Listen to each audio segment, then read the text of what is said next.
address you. Apart from the welcome remarks from our executive director and the main address from our president, there will be the opportunity of an open forum of which you have your prepared questions to ask and you will be responded to. As much as the conversations go on, let us be progressive, note our questions, and mute our mics if you are not to speak. For the records of this town hall meeting, we'll be grateful that you name appropriately. I already see some numbers as names and some as their iPhones, which we all do have. So we want you to rename yourself appropriately. By the time the opening address opens, all names that are not inappropriate will be taken to the waiting room for them to dress well before coming in. Without any further taking of your time, I will wish to invite to welcome us our Executive Director, Engineer, Dr. Mrs. Pekmena. The first name is hers as part of a welcome address. Edie, over to you. Okay, thank you very much, our chair, Dr. Kwame for the chair for Public Affairs Committee. I am grateful to you, and I would like to say a good evening to everyone, Mr. President, council members, fellows, distinguished members of the institution, and our stakeholders as well. It is my great pleasure to welcome you all to this second town hall meeting with the president of the Ghana Institution of Engineering, Engineer Ludwig Annan Hesse. We are grateful to you, Mr. President, for making time to engage directly with members and to share your vision, your priorities, and expectations for the institution. This town hall meeting, as we all know, from our first engagement with our president, provides us with an important platform for open dialogue, feedback, and shared understanding as members of the Ghana Institution of Engineering. As an institution, our strength lies not only in our professional expertise, but also in our ability to listen, to collaborate, to work together, to move this institution forward and to make our voices heard. So the Secretariat, headed by myself, remains committed to supporting the Council and the President, as well as all our members, in implementing the strategic priorities of our President as he continues his work as President of the institution in improving member services, strengthening communication, and advancing the professional interest of engineers in Ghana and beyond. I encourage all of us to participate actively and respectfully, ask questions, share your ideas, and contribute meaningfully to make this discussion or this moment a very successful one. Your views are very valuable to us and will shape the continuous growth and relevance of our institution. On this note, I once again welcome all of you and everyone, and thank you for joining us. Mr. President, we look forward to your address and the interaction with our members. Thank you. Thank you very much. Thank you, our Executive Director, Engineer Dr. Mrs. Enyonam Pepena, for that warm welcome. We need it in this cold weather after the effects of the flooding with this warmth. And straight to our president, who has been very engaging over the time to give us the state of the institution address, the key achievements, the challenges, and the strategic priorities. I hope in this forum, there are no minorities to carry cocoa pots and others to demonstrate for increase in cocoa fees. Over to you, President. Your institution of engineering members want to hear from you. Thank you, Doc Papa Kwame. Very, very grateful for organizing this engagement with our members. And I'm very happy to do this. This is the second time we are doing it. The first time was in December. And we thought that we could do this periodically. I think basically the council has agreed that we should do this at least twice a year, probably 3 times. As you are aware, we started the council year. Normally, at first it used to be just 1 year, but now it's a council dual year. We do 2 years now.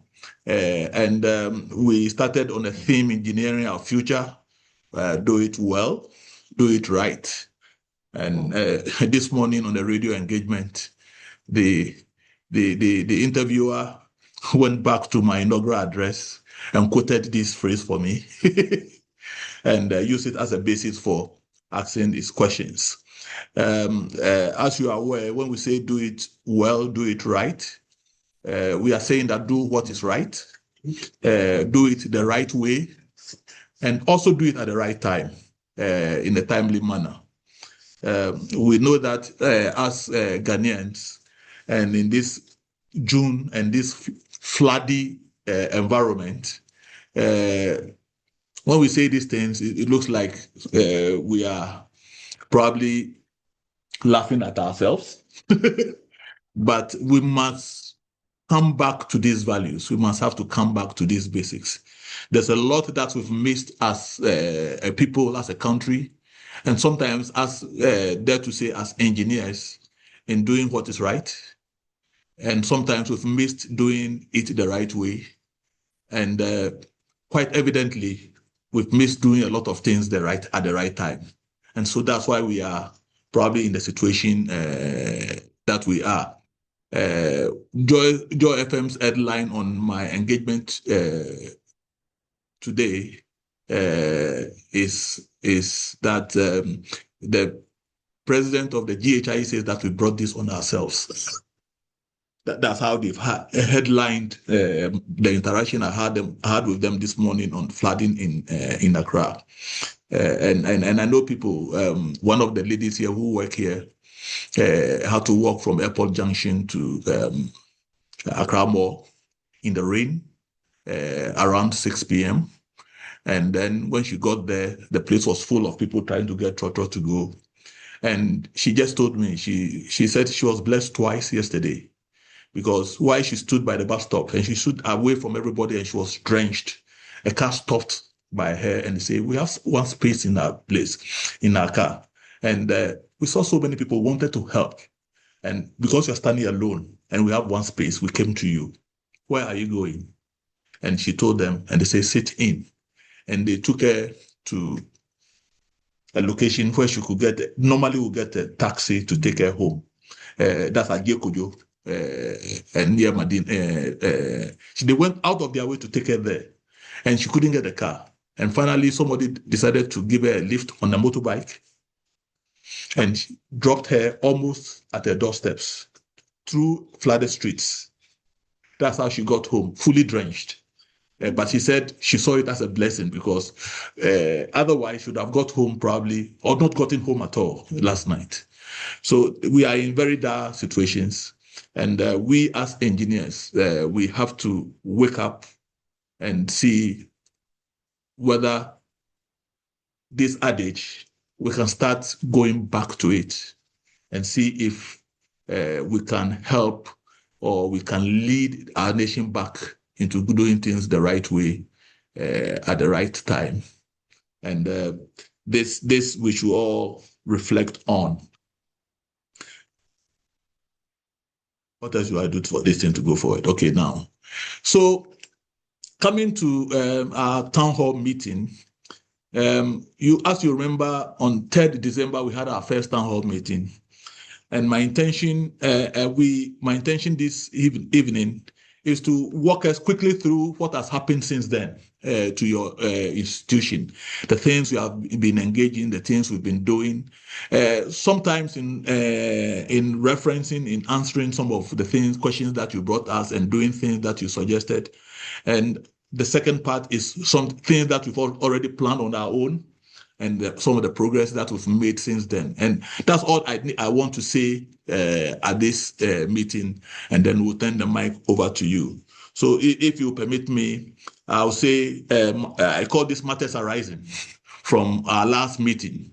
And the first thing I just want to say is that after the meeting, as we promised, we collated all the questions that came up, and we tried to give written answers to them. Though we gave verbal answers to some of them at the meeting, we picked everything and we gave written answers, and this was sent to each member and posted on our various platforms that we have.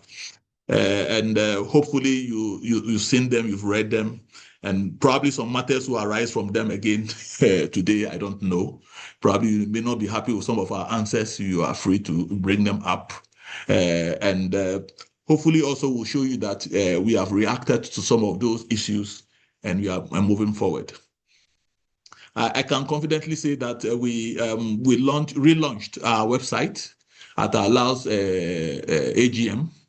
And this we had to change the look, and we are happy to say that one of the gentleman who was setting us up here, he redesigned it on his own as a staff member here, and we have to encourage him to do it instead of us going out to go and pay for a vendor.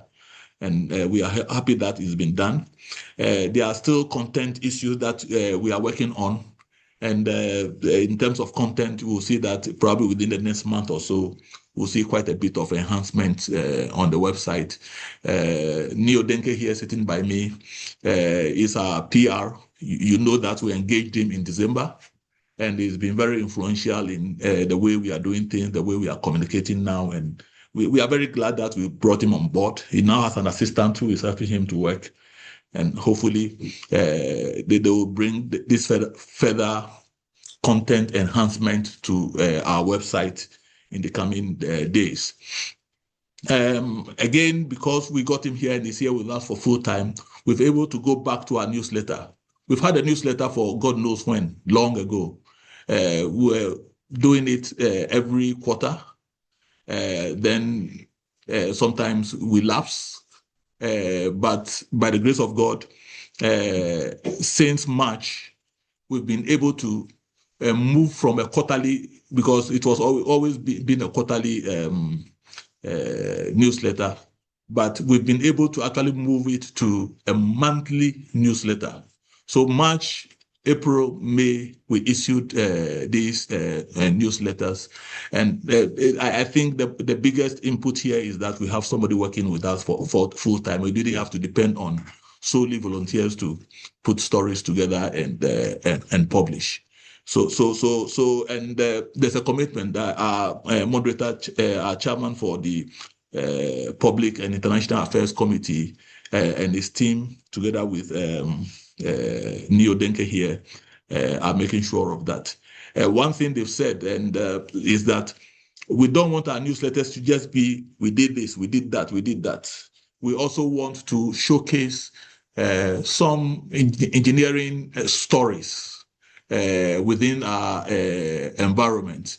So they are asking that if you have stories to tell in terms of engineering practice that you think we can showcase in our newsletter, please feel free to share some of those stories, and then that will enhance the content of our newsletter and showcase some of the good things we are doing, or we are able to, or we intend to do.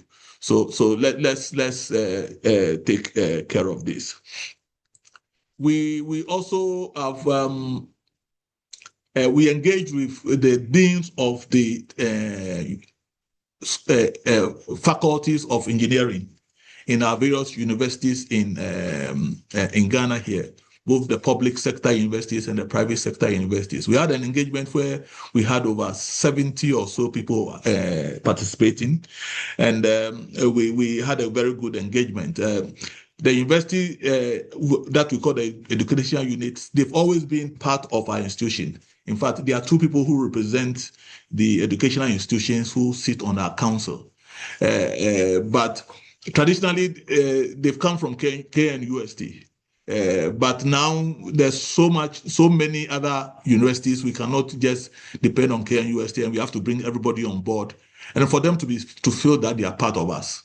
So that was the initiation of that engagement, and already I met somebody today, and he said, we were in your institution yesterday, and we came to take our certificate. We wanted to be on record that we were the first to come. and I just met him at the funeral this morning, and so it looks like we are getting somewhere, and we are very happy that we're able to do that. We are very grateful to Engineer Professor Amwa and Birichum from Kumasi and Cape Coast, who spearheaded this engagement, and we believe that it will grow along those lines. We are expecting that the same thing will happen with the service providers. The service providers group will also have to follow the example of the universities. One of the goals that we also had, and this was also part of the goal that we set ourselves in these 2 years, was to engage with IET. IET is the Institute for Engineering and Technology, and they are a rival organization. They actually came out of GhIE with discontent some time ago, and they were mainly looking at the technicians at the time, technologists at the time. But now with the Engineering Council Act, a lot of them have graduated to become professional engineers just like us. So they are also seen as a licensed body by the Engineering Council. But it's been a desire that we should have just one institution in the country and not multiple, so that we don't have competition, but we have cooperation and we have one voice. So we've been trying, but anytime we made an approach, they raise old wounds, and it's been difficult. The GhIE itself took it up that they want to encourage us to do. So last week or last 2 weeks, we had a meeting with IET, with the chairperson of and the registrar for the GhIE, and by God's grace, the posture of IET appears to us softened, and at that meeting, we're able to agree that a joint committee will be set up so that we can start the major talks. I had a discussion with someone, and they had to go back and read the act that allows us to set up professional organizations in Ghana. Is PNDC law 23 something or something. We have it in our constitution, or now act. Yes, and it's interesting to note in that law that when you want to be a professional organization in Ghana, to be registered as a professional organization, you should demonstrate that you represent 75% of people who practice that profession. That means by the thought of that law, there cannot be two organizations representing engineers in Ghana. By that, and if we were registered, then the question is that, are the other people also registered? And so there is something there that we need to explore to make it stronger that we need to be one. And we will pursue that. Again, at that meeting with the GhIE and IET, the GhIE brought to our knowledge that they have worked. And of course, when the GhIE has subcommittees to work for it, they are normally our members and the members from IET. so if the GhIE has done something, then we, together with IET, has contributed to getting it done. And so there's a common code of ethics that they've worked on. There's a common professional examination framework that they are working on. There's a standardization of CPD systems that they are working on, defining engineering specializations, and registration of engineering firms and education units.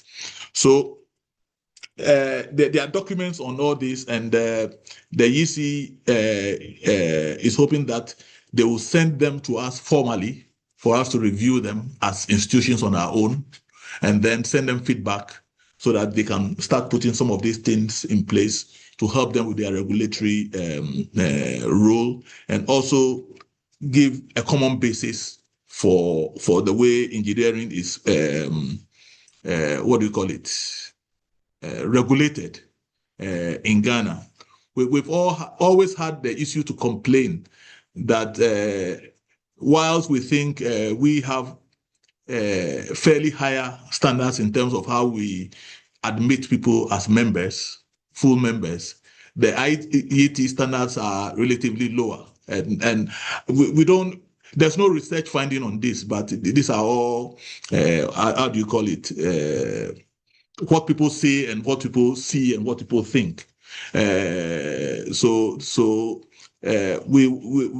thinking is that we should have this common basis, and then nobody will say that if somebody is licensed to practice engineering in Ghana and he comes from IET, he has a different standard from people from GhIE. But of course, we are hoping that we'll be together anyway, so there will be no common will not come into our name again. It will be just one organization that is doing this. So again, this is something that we've done since then. Matters are rising. We've had our 53rd presidential address, and yours truly was privileged to speak on the theme, do it well, do it right, a focus on roads in Ghana. This took place on the 19th of February. We've since then forwarded the major recommendations on this to the government, and we are hoping that we'll see some of the suggested or recommendations come into being. So this is something we need to follow up on. Then we had World Engineering Day on the 4th of March. The theme was Smart Engineering for Sustainable Future Through Innovation and Digitalization. The interesting thing is that there was the international forum, worldwide forum by the World Federation of Engineering Organization in Jakarta, Indonesia, and we sent a delegation of how many people? 11, 9, Yidi. I think it was 11. Yes. 11 people. I think it was 11 people, but I think 10 people arrived there. I didn't, because on the day I got caught up in Dubai when the war started, so I couldn't travel on. But we were properly represented because all the other people were going to go through Dubai, but I went a day ahead and I got caught up. So they all diverted their route through Addis and arrived there safely. When they were coming back, they brought them to Dubai again, and we suffered a little bit, but we came back. So we were represented. Then here in Ghana, all the branches or most of the branches organize activities, and I'm sure some of us participate. And we are hoping that in future, when it gets to 4th March, we all as engineering practitioners, wherever we find ourselves in our colleges, in our workplaces and things, we should make it matter. And I think next year we should probably start early and get people aware so that not only the branches, but in chapters, in offices, and all places, people will know that we are talking. And on the airwaves, we need to make this bigger next time. But it's passed. And then we have our annual general meeting and conference between the 16th and the 20th of March in the food security and sustainable agricultural value chain. I'm sure a lot of you joined. We had more than 700 people registering. And at one time, in terms of registration at the conference venue itself, we're grossing each day over 500, 600 people. So it was well attended conference in Ho. The matters arising, we had a press briefing after that, and we had some specific recommendations that we also are forwarded to government, and hoping that they will make something out of it. So we are making progress. We are talking to government. We said we want to influence policy, and we started in this step-by-step manner, and we hope we are making some progress. Now we will also talk about progress on the LAH strategic focus for 2025-2027. And this is a sort of a brief that when our council term started, we introduced and was adopted by the new council, and largely adopted by the new council, and we are implementing now. And I just want to pick a few. A couple may repeat some of the things I've said already, but so be it. I can say that when it comes to under governance and institutional development, you remember that we had 4 pillars that we're working under. The first one is governance and institutional development. And one of the key actions we wanted to take was the digitalization of our operations. And at the last meeting, we said we were about to sign a contract to get this started. We are happy to say that on the 5th of January, this contract was signed, and the consultant is actively working. At our last council meeting, they made a presentation to us, and hopefully, I don't remember what the specific outcome dates are, but I'm hoping that by September, we should be able to have aspects of this already operating, especially the ones that relate to membership and things like that. So those were always our priorities, and we're certainly going to get that out. And hopefully it will give membership experience a further boost. And also improve the administrative processes in Secretariat. We've heard people complain, and last time this was also mentioned, that when you are trying to register, you are trying to make payments and things, there are difficulties and things like that. We are hoping that all those hindrances, the obstructions will be dealt with through this program. Our current membership management software, we call it group zones. We are having difficulty in linking it with payment platforms. But hopefully when we do this digitalization that takes over from group zones, we'll be able to overcome those linkage challenges. So let's keep our fingers crossed, and it will certainly get better than what it is today. There was this engineering village project that we have. We had this land at Asin Kushia. On the 24th of February, we sent a delegation to Asin Kushia to go and officially take over the land. Though we had documents already, but there was a public ceremony. The chief in public gave the land to us in front of all his people. We also went along with some science, kits for schools, for the primary schools, and led by women in engineering, we demonstrated to them how the kits should be used, and we donated them to some of the schools in the area. So this has also been done, and now there's a committee that is working as to how we move to the next steps. We also, at last year's AGM, agreed that we all make a contribution towards that project in terms of paying a levy. And that levy was due to be collected from 2026. So several of you, those who have paid their subscriptions, they have also paid the levy largely. So we've also started receiving your contributions on the levy. The amounts are very small, and when we're starting this, everybody was afraid that if we are a little bit more ambitious, we'll frighten you. So we started very low. So I'm praying that one of these days, a decision not too long from here will be taking that the contribution, because if we go at the low rate we are going, then it's going to take us a long time to do the project. But we also have to look for other ways of raising money. We know that, we understand that very well. Youth in engineering, we know that we have this wing, and they are doing quite a bit of work with the students and with the young engineers. It is led by our brother engineer Benedict Atapoku, and they've been doing quite a lot. They do a lot more than we know about. That's what I normally discover. And the one thing that we know has come out is that they help us to put a DCAP platform in place to register students and to issue them with students' ID cards. And that is already started yielding some fruits. And we know that that can grow. Of course, we also understand that once our DCAP platforms are properly designed, some of these systems will be absorbed into the overall system that we have. But they are very active. We just adopted their regulations that will guide them as to how they organize. And so probably based on that regulation, which has been approved by council, they can hold their first proper elections to elect their leaders.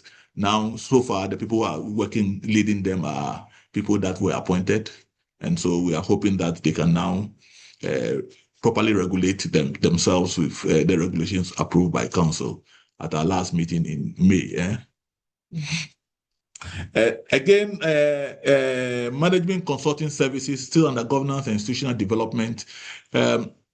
We've engaged 2 sets of consultants, one to prepare a 5-year strategic plan for the institution, and the other to do a job analysis and preparation of scheme of service for the secretariat. And those jobs are just about starting. The 5-year strategic plan is looking forward from 2027 onwards. Mm-hmm. And the first short-term aspect of it will be probably become the theme of our next president. The president-elect is very passionate about this. And I can tell you that for these 2 jobs, she really did a lot of work to raise funding to support this already. So she's fairly passionate about this. And so we can assure you that we've already started looking forward as far as our institution is concerned beyond early age. So again, if you have any inputs that you want to make into this strategy, and I'm sure there's a consultative process. I've seen the terms of reference. So I'm sure they will come back to you to make your inputs, and so be ready to be able to join in this exercise. Then the second is promoting engineering research, innovations, and excellence. As you remember, we said that we were going to set up a standing committee on research, innovation, and excellence. We had them as a special committee, but with your support at our last AGM, we confirmed the constitutional amendment to make them a standing committee. So now the Committee on Research, Innovation, and Excellence is the standing committee of our institution. And this was to give them the impetus that they are there forever. They are not there at the whims of any president or anybody, and they can then put in long-term plans. And the first activity they are planning is the Engineering Excellence Awards. The target is that it should be somewhere in December. At the council meeting the other time, they informed us that this June, the request for nominations and things will be issued. So hopefully they are working with the secretariat on these issues, and you will hear from us very soon. We want Engineers Excellence Awards to become a thing that the nation looks forward to, and our members look forward to. So because one of our fundamental pillars of this institution is promoting excellence. So the Excellence Award will be a flagship program to show the extent to which we are promoting this. And they have a framework that were designed, came to council has approved it, and so they are going to work with it to work us into the future.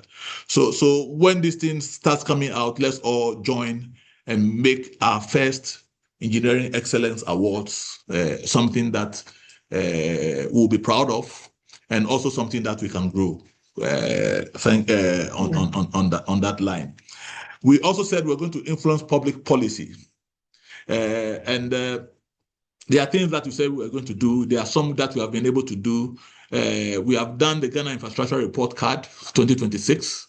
It came to council the other time in May. We've looked at it and we are very happy with the work that the committee had done. The committee led by our own Vice President, Engineer Dr. Patrick Amwa Bekoen, is somewhere in the bush, trying to do things on feeder roads and things. So this June is not in town with us, but it's around. It's not lost. Hopefully, he's listening to us somewhere. It's been really sacrificed to get this job done, and he's challenged himself very, very, very hard.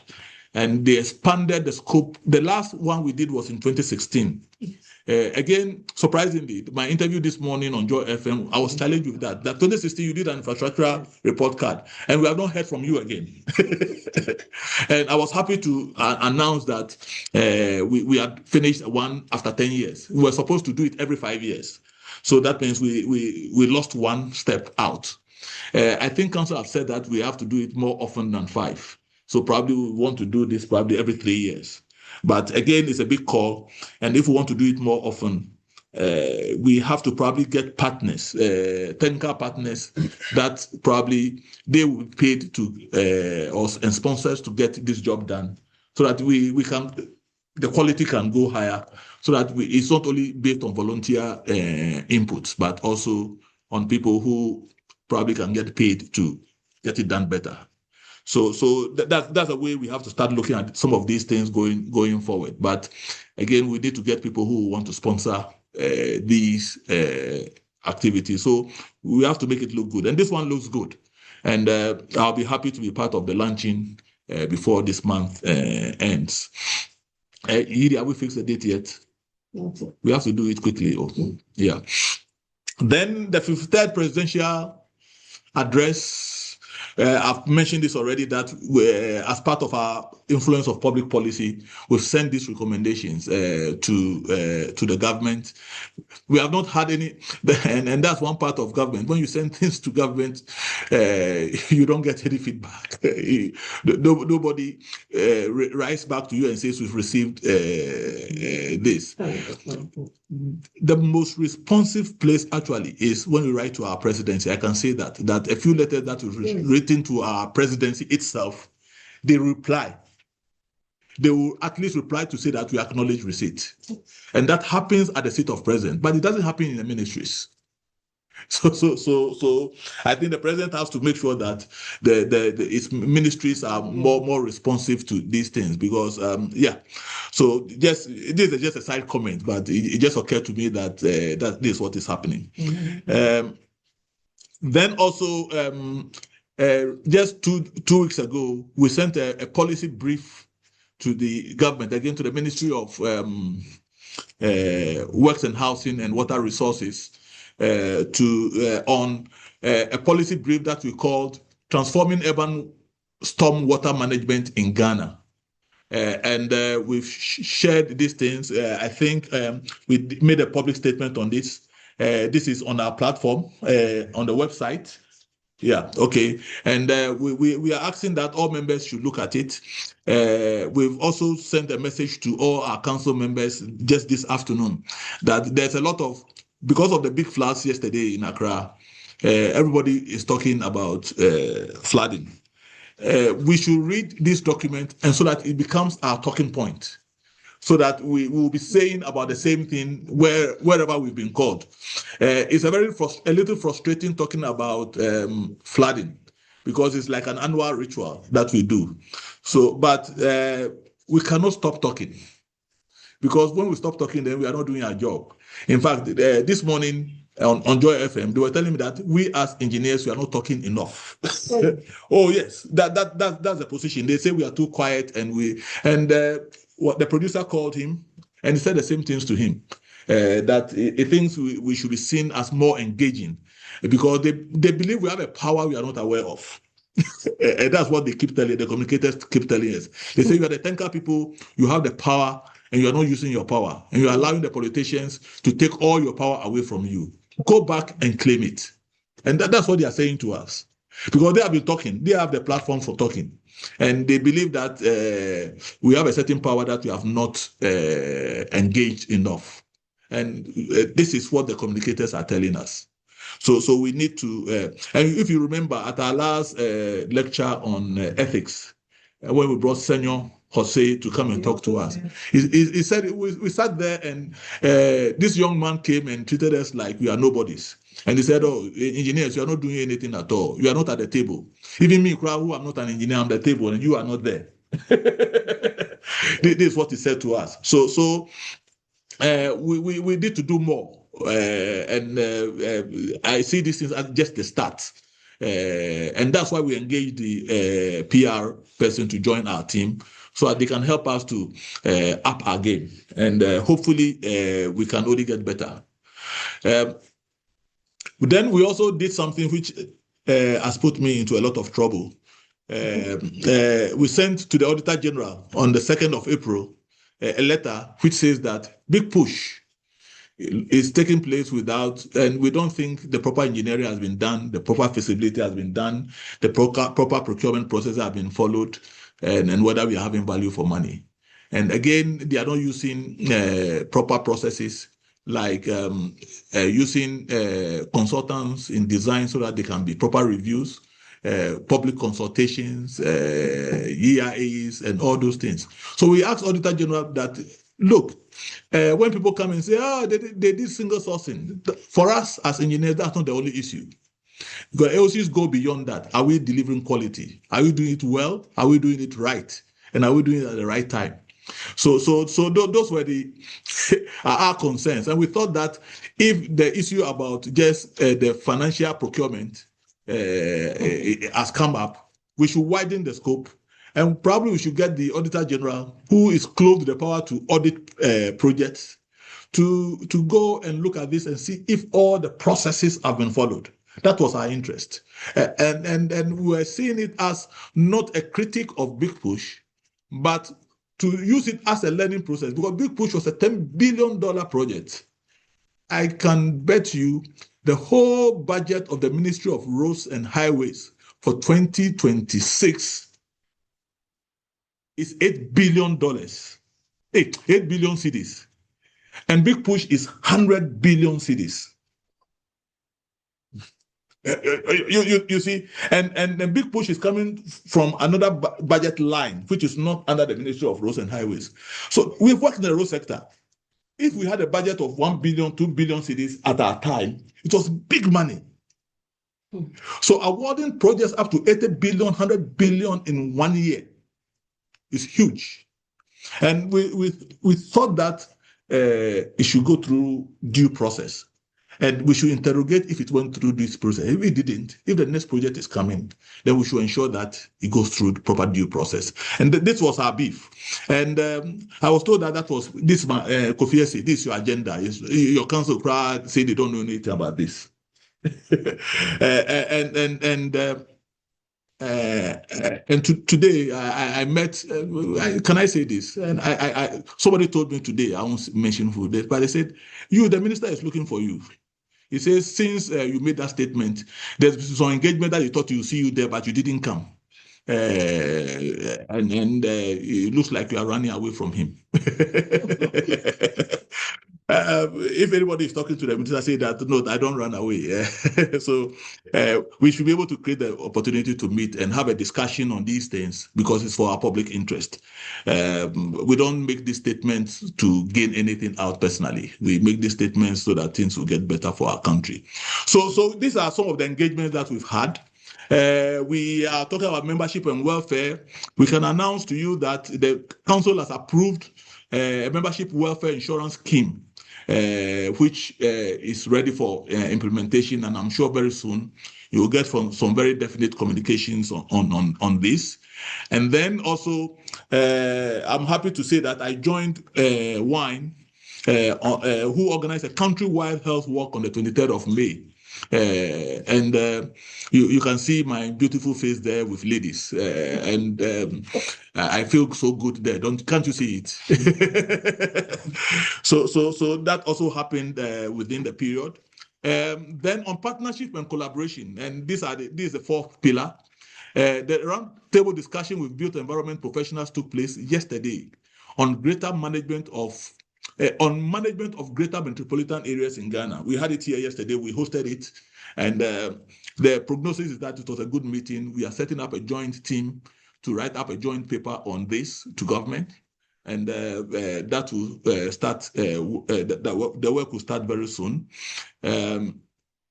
We have also signed an MOU to collaborate with BRI and Ghana Institute of Surveyors, Ghana Institute of Architects to develop a unit cost of infrastructure estimator tool for the Public Procurement Authority. And we just signed the agreement, I think, yesterday or the day before yesterday. And so based on this, BRI will lead a team to engage with the PPA. And if we get a contract, we will work with them to deliver this product. Again, going to the international phase, FIO Academy was launched on 5th May. And GhIE is a founding member of this FIO. FIO is the Federation of African Engineering Organizations, and we are members. We are very active members of this group. In fact, our own engineer Kalian Buchidit, is a past president of FAO, the African Federation. She was the first woman president, and our current president is the one you see there, Putelezi, Sarah Rafiwi Putelezi. She is the second female president of FAO. She's from South Africa. The next president after her will be from Burkina Faso. So for the FIO Academy, which is a brainchild of Mrs. Putelezi, it's to expand access to digital CPD platforms. So Ghana has joined. That means we can offer our courses on that platform, and our members will also have access to other platforms for CBDs within Africa. Nigeria is also a founding member, Kenya a founding member, I think Cameroon, and Cameroon is also a founding member, yes, and South Africa. So this is a platform that we joined recently. This was launched last month. And so we are engaged in this collaboration. And then like we announced to you previously, Ghana has been selected to chair the education committee of the FIO. So the FIO education committee is being put together and will be chairing this. Already, you are chairing the wine committee. They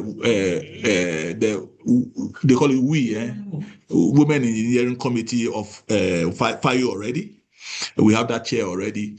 And we also, how do you call it?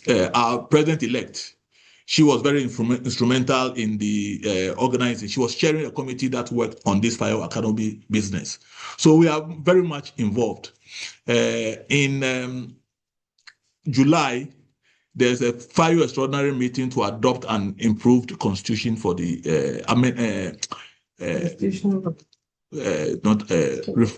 revised constitution for FAO. And I can also tell you that our own engineering, because evangelist, the old man, engineer doctor Kwame Boachi, he led the team to review this constitution also. So we are much involved in these things at the Africa level. So, and it's care of you. Last year when we had the AEW, African Engineering Week in Kampala, about 40 people from Ghana participated, and that was the biggest. The next one is coming on in Dar es Salaam. Is Dar es Salaam, Tanzania, in September. and we've already sent out invitations and call for papers to all our members. We are hoping that those of you who have papers to present, please feel free to present them. And also, when it comes to the time, if you want directions from us, letters from us to encourage your employers to sponsor you to the conference, we are ready to make available the letters. So you just make the request, and it will be done. So these are, and then, so my last say before I turn over the mic is to say what I said the last time when I made a presentation like this. Our institution is as good as the quality of participation in our activities by our members, by ourselves. So if we want our institution to fly high, then be part of it. Don't sit on the fence. Participate in activities, challenge those in the leadership to do more and to do better. I will say thank you very much, and would now turn over the mic to you. Engineer Dr. Kwame, there are some nice questions that our people can read and help to frame what they want to say to us. We are all ears now. Thank you very much. Thank you very much, Engineer President. We are right on time for the forum where we would take questions. And for the various issues that you've addressed us on, I want us to take questions from 3 persons at a time. And when we get responses from leadership, that is you, President, and the Executive Director, we can then move on to the next set of persons. So fellow engineers, I've seen hands popping up already. Before I ask for it, I don't know whether it is an offside to put up your hand before it was asked for. But I see a hand going now already. But Engineer right insists, Ms. Not, and VAR caught you offside. But I'll give you the opportunity and give Gideon the opportunity as well. Gideon, you have to keep your hand up so that I don't miss you. So, Engineer Atto-Right, please go ahead with your question, and you have 30 seconds. 30 seconds. Okay, that's a flash. Thank you so much. It's been a privilege. And my question actually is based on the interview that our President Ludwig had with the GhIE FM this morning. He rightly pointed out about a key solution for the flooding is getting private builders to actually introduce manholes or such things, holding water places in their houses or spaces, and then to be able to pump it later. What I didn't hear him elaborate is, will there be standardization in such a scheme? Who will fund it? Will the builder or the owner itself create and fund the holding asset? Will he be responsible for the pumping out of the water during the relatively drier season? Will it not result in the same piping network, which will then lead it to the sea or the central point of discharge? So will we not still be saddled with cost implications and other challenges? I wanted a little bit of elaboration on it. You know, I'm a telecommunications guy. I'm not a brick and mortar guy. So I needed some clarification on this. Yeah. Thank you so much for offering me the IPO. Right. Thank you very much, Engineer Atto-Right, and very fair questions from a Rotarian who is an engineer. I'll move to you, Gideon. And for those who don't want to raise your hand, you can also put up your questions in the chat if that is your wish. Gideon, please go ahead with your question. Very good evening to you all. So I have made two observations actually that I want to comment on. The one is on the Galamsey issue. Although our president did not, it was not part of it, it's about the flooding.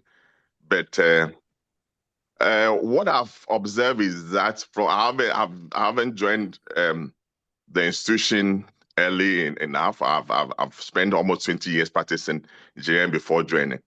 But to look as if the concentration has always been, when I have joined my observation, on civil and electrical mainly. The mining, agri is a bit not distant. But with the Galamsey issue, I think we haven't spoken strongly enough as engineers. I'm suggesting that maybe our leadership should make a strong voice by suggesting that apart from unauthorized this thing, which is the illegal mining, the legal artisanal mining, small scale mining, should have, there should be a demand for at least geological engineers, mining engineers, and then metallurgical engineers to help fine-tune this area and make this galamsey thing sustainable and make it environmentally friendly. I have made publications. In fact, I have to sponsor it myself. In Graphic, Business, Financial Times, and my journal online. I title it "The Fallout from Galamsey." If any of you maybe chance upon it, and this thing, our food chain that we're talking about. If it's to be audited, our food chain, apart from Galamsey and other issues, but Galamsey is actually causing a lot of kidney issues now from Ghana Pediatric Society, their recent conference and all that. So we need more voice on that for suggestion for engineers to join to do this artisanal mining very sustainably.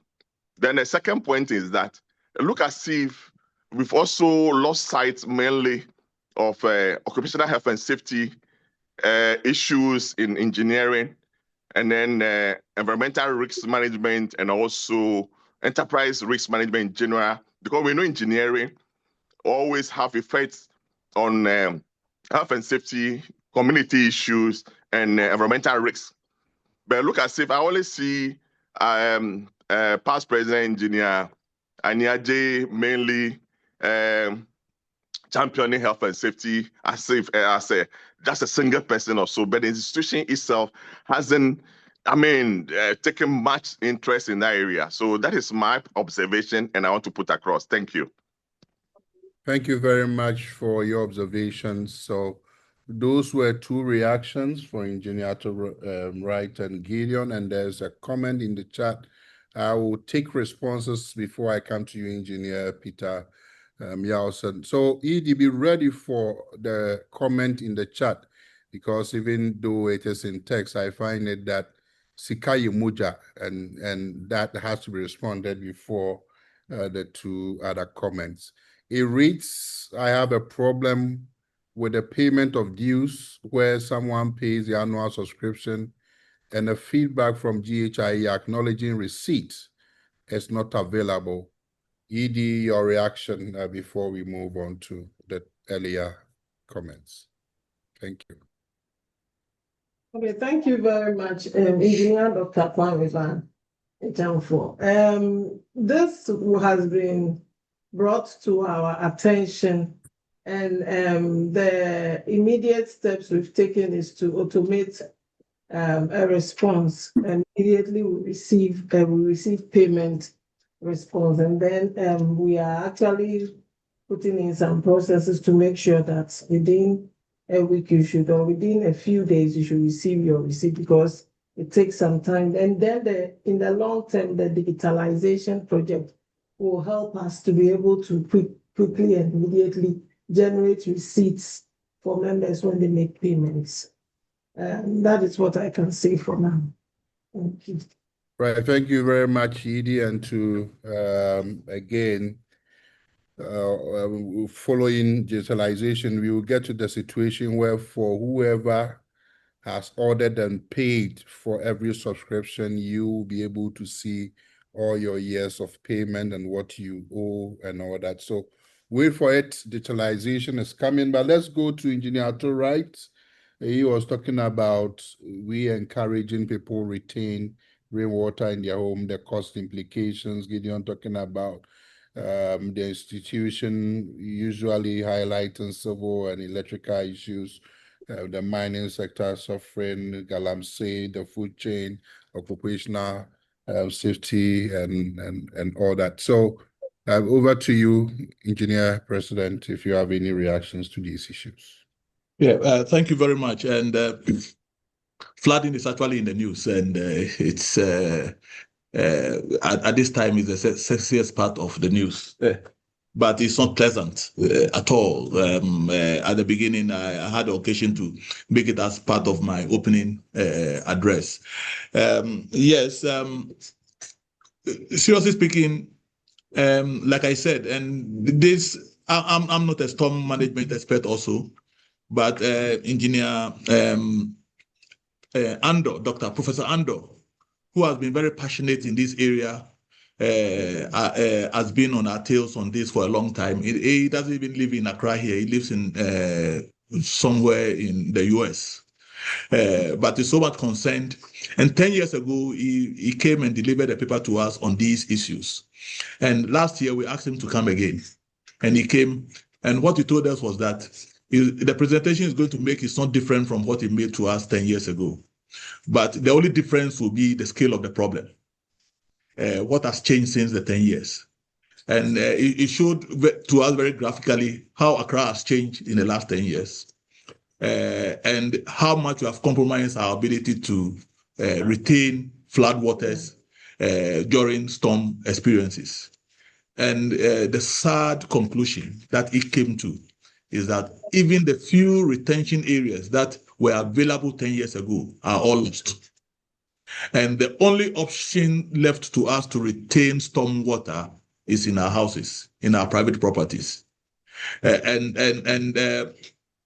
of course, past President Atu right, you are very right. There are all sorts of implications if that policy has to be adopted. But we have to first agree that we want to adopt that policy. And that is the only option we have.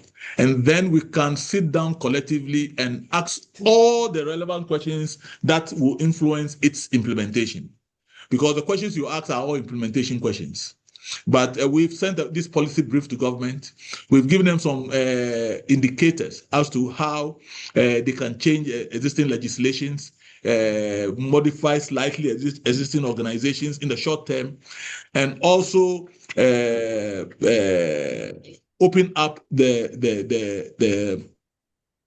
platform so that we can have a discussion and understand all what the implications of that policy is and how government will intend to do it. There's more work to be done. These are just top policy level recommendations. We have to do the modeling of the city as far as stormwater systems are concerned. And if we say this, what does it mean? If we only say it applies to only new developments, what's the implication? If we want to retrofit, where do we start the retrofitting from? And how quickly do we want to do it? and what is the cost implications? Can we put the pressure on private property to do this, or does government have to look for funding? These are big questions we have to answer. I'm afraid I can't oblige you an answer as I sit here, but they are relevant questions and they have to be answered. But the thing is that this is the option left for us. And if we don't seize the opportunity now, it gets more difficult going forward. So that's the message that we are selling now. Thank you so much, President. I just wanted to, after thanking you, to say that we must not put ourselves in a jacket to say that this is the one and the only solution. I think we have a government. We also have other countries and other states that may have actually faced this problem before and may have come out with a solution. And therefore, we must still leave a little window opened to study and come out with the best practice that the government would be responsible for and fund it. Because if we hang this on individual property developers, I doubt very much that we'll get anywhere. But again, this is just my preliminary remarks, and I think that we should discuss this further. Thank you so much, and we'll speak again later. Bye-bye. Yeah, just to say that if you look at the policy recommendation, this is not the only recommendation. Yeah, that is all I wanted to yeah, declare. Yes. yes, there are other recommendations in there, but this appears to be The main one. Okay. the game changer. But there are sort of other recommendations, and there are things that we are doing already that we should be doing still. So there are quite a number of things we should be doing at the same time. Yes, thank you very much. Let's go to Gideon. Gideon, I can assure you the institution is not about civil. And if you are very active in the institution, we have 4 divisions, and each of the divisions are very active. And the activity that you see are related to the activities of the divisions. So if a certain division is quiet, then that means the division itself is not organizing things for themselves. So if you are in the mining sector and you want it to be loud, then you have to get active in the chemical and mining divisions, and what you think are the important things that should be highlighted, you bring them onto the table. It's an organization of members, and what is important to the members is what gets done. So when the divisions are having their programs, I only see it when they promote it. They don't come and ask for approval from the GhIE. They don't ask approval for me. They organize their programs. They send their promotions and things to the secretariat, and they just post them out. And I receive them just in the same way that you receive messages in your inbox. That's how I see most of them. There are platforms that I'm not on. So I don't even know what is happening on those platforms. But the platforms I'm on, I see the sort of activities that take place there. So I think it's an old thing that the civils who are doing everything. It's not so now. If you come to our institution here, executive director is electrical, director for something is something. They are and new president-elect is electrical. Electricals are taking over now, actually, from the civil. So that's a new story. But that's just by the way, Gideon. Galamsey, you want us to be seen more active in Galamsey, and it's well noted. Incidentally, the lead voice in Galamsey in Ghana is our member. Until so that we can digitalize the country better. But let me go to, we are still seeking 200 members and some 3 occupational areas. So this is an announcement. Those who want the breakaway telecom and ICT, we have a platform. Engage us. We will share the link in the chat, and we can break away from mainstream electrical. Engineer Peter Yelson, your hand is up. Please go ahead with your question. No. Just let me finish a little bit with Gideon before you go away. I was going to say something on the Galamsey. The leader on Galamsey is Engineer Ken Ashigbe. And he was a council member until last month that he actually resigned. But he's a co-chair for the this committee that is organizing this activity. And he is the loudest mouth. And when he's speaking, he's addressed as engineer. And we are in the coalition that he leads as GhIE. So really, our attitude has been not to compete with the coalition. And because it's our member who is leading that coalition, allow him to take the lead. If there are issues that we want the coalition to take on, please let us know, and then we'll communicate appropriately with the coalition leaders so that our voices can be heard.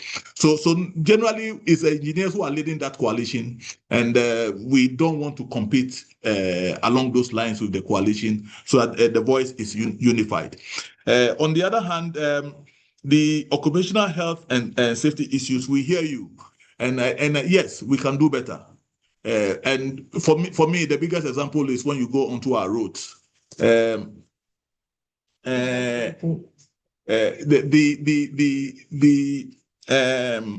you step on our roads, the way we are managing construction traffic in Accra is horrible, as if we don't have any regard for life and safety and comfort of the citizens of this country. I'm a roads engineer, and I'm appalled. there are two projects leading directly out of Accra. The motorway is horrible. The Pokwasi Road is horrible. There's a third one, the one going to Dodowa, is not as horrible, but these first two, there's so much to be desired, and you want to ask yourself if our members are there, they are aware of the safety issues. But it looks like we are not holding these things strong enough. And it's something that probably we as an institution should start taking a little more seriously and advocating more on. So thank you for it. Yidi. I want to react also to the occupational health and safety in the workplace. We have a meeting that is coming up. It's organized by the Mechanical and Mining Technical Division. It's on occupational health and safety in the workplace, a key responsibility for engineering practitioners. It's happening on the 9th of June, 2020. I mean, this 9th is Tuesday. Yes, Tuesday at 6 p.m. here in the institution, and we also have a link online. So we are doing a lot in that area as well. Okay, please, Doc. All right. So thank you. So Nadia, you have your answer. You were asking about what mechanical. So mechanical is doing that occupational.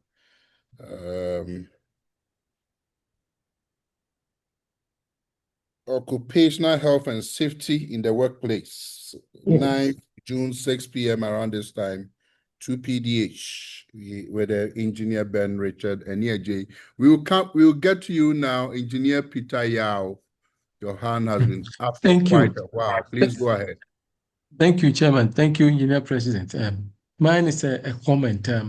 I think that the President, what do you call it, address, that document for me is one such excellent document that we can begin to influence public policy, especially with respect to the road sector.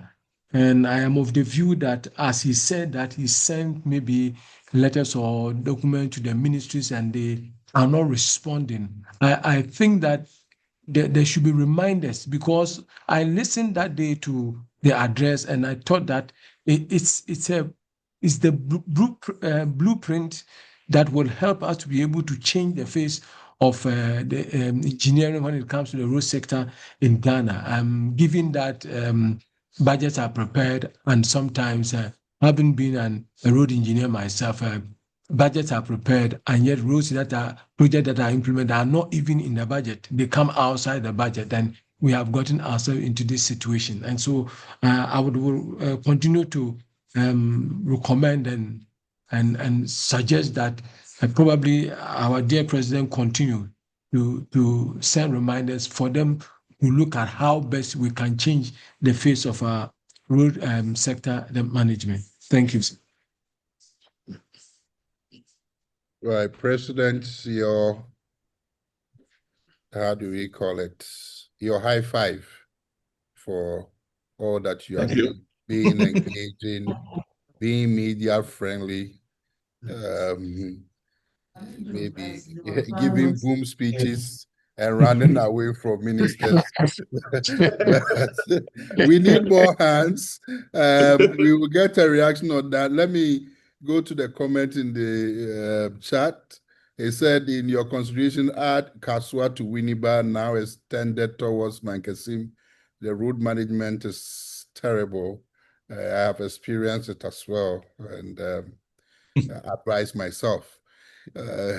Then Nabia is asking, is there a plan in place to engage industry, especially engineering member companies that do not recognize professional engineers?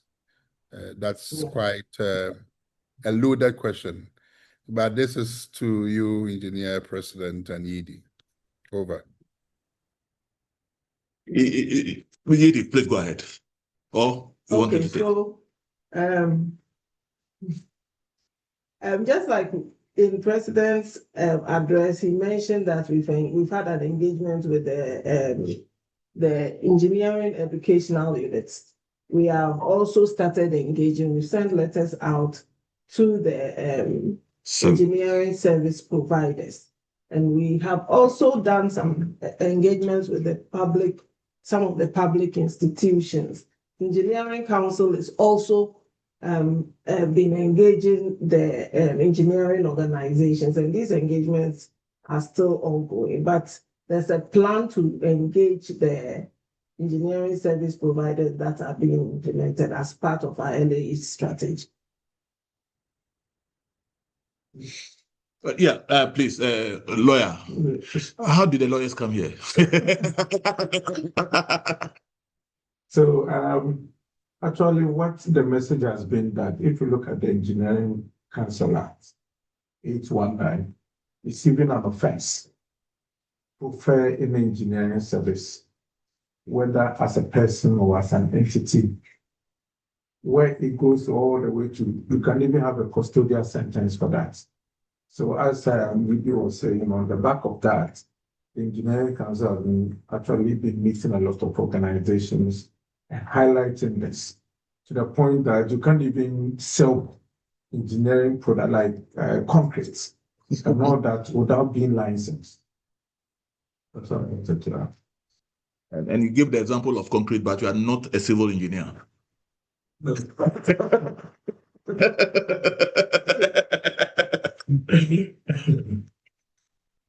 All right. Okay, yeah. President, you want to have some reactions as well before you move on to the next set of questions?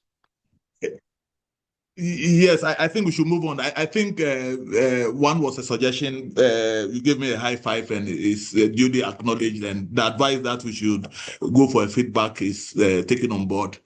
And I think the others have been reacted to, so we can go to Engineer Ode if you so wish. Right, thank you very much. Before Engineer Ode, let me read some earlier comments in the chat. Kindly confirm the number of years required for a graduate to join the PE official body.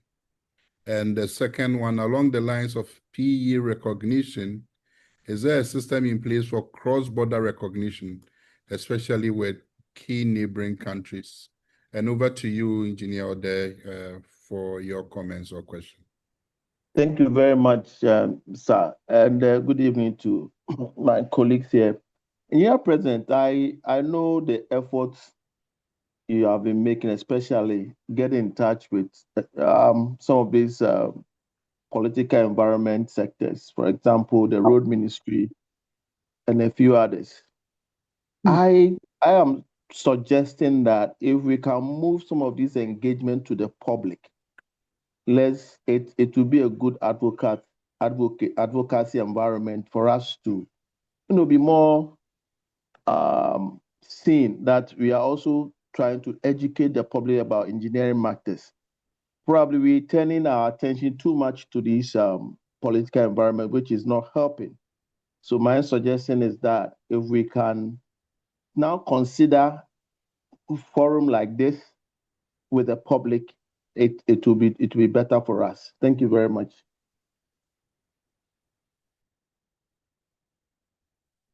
Okay, Engineer Quay Labi Hisford, please go ahead with your Thank you for the opportunity.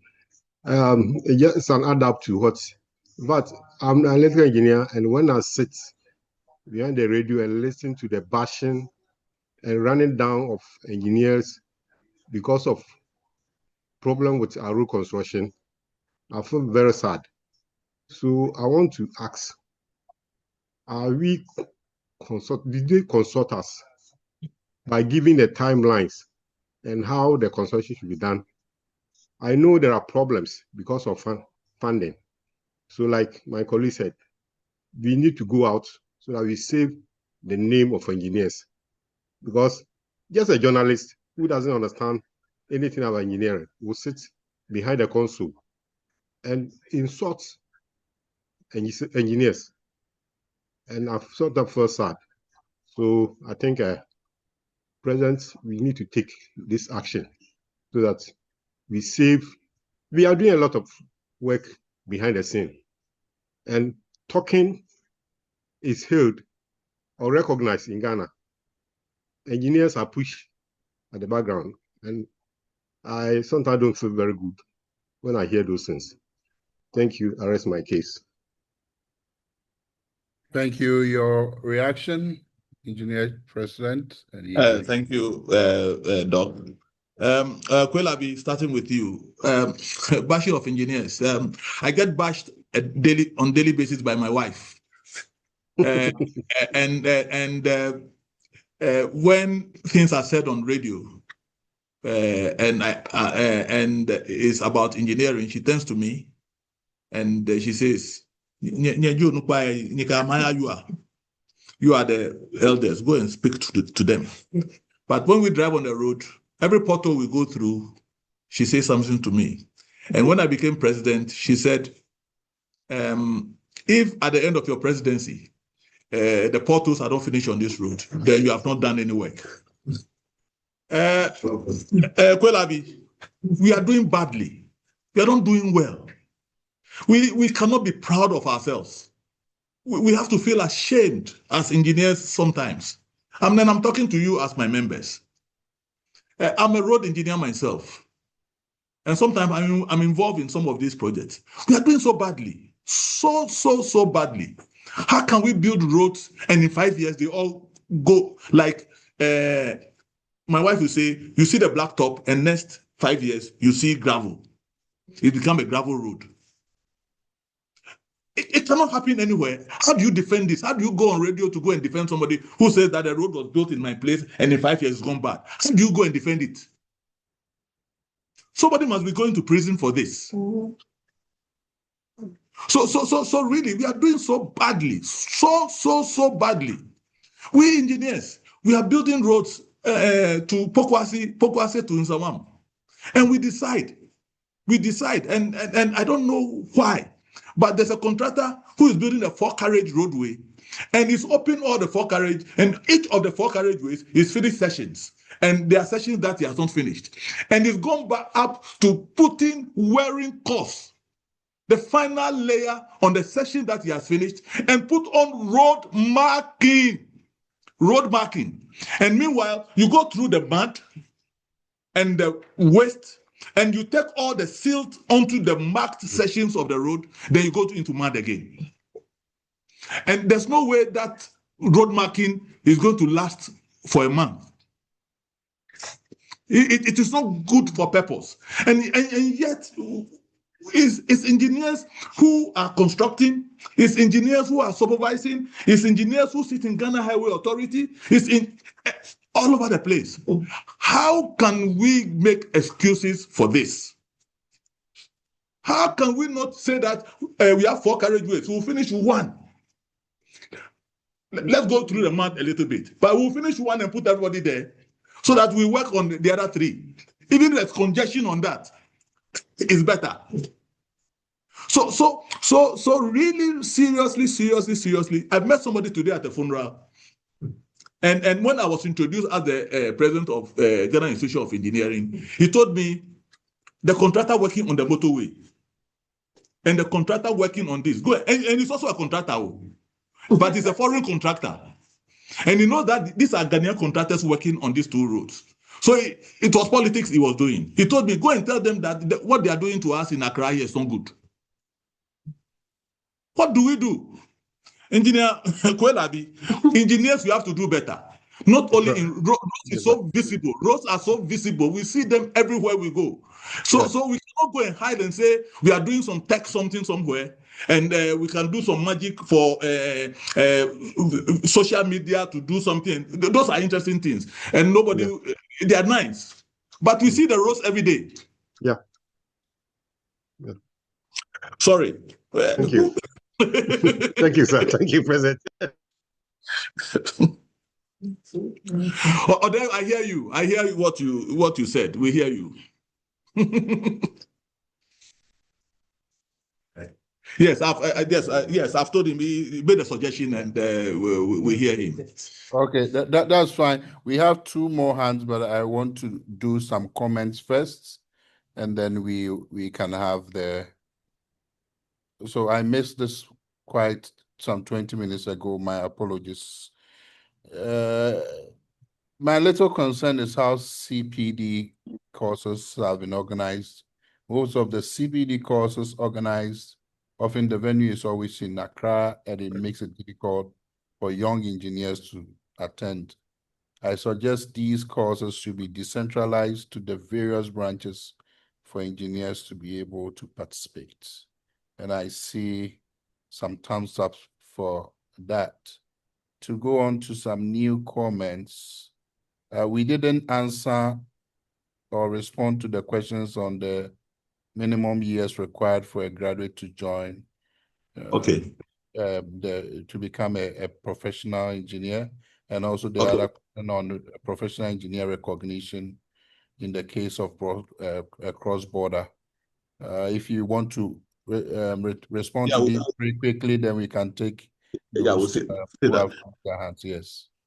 Yeah, basically, our constitution says that when you graduate, you need 3 years of practice to be able to write the professional examination and become, if you are a TPU, to become a PE. So basically, the minimum is 3 years of experience. So I think that's the first one. The cross-border recognition, we do normally when people come with cross-border membership of other sister institutions. We recognize them when we recognize it when we are making them members of our institution, and our sister organizations in the African countries also recognize members from here. So there's a cross-border recognition. I think it can be made better than what it is, but there is. And then CBD, all in Accra.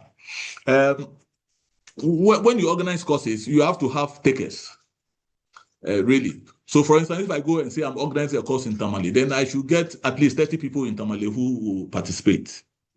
And if I can't, Accra Kumasi has the biggest of the population. So when you organize courses here, that you get the take, especially if it's face to face.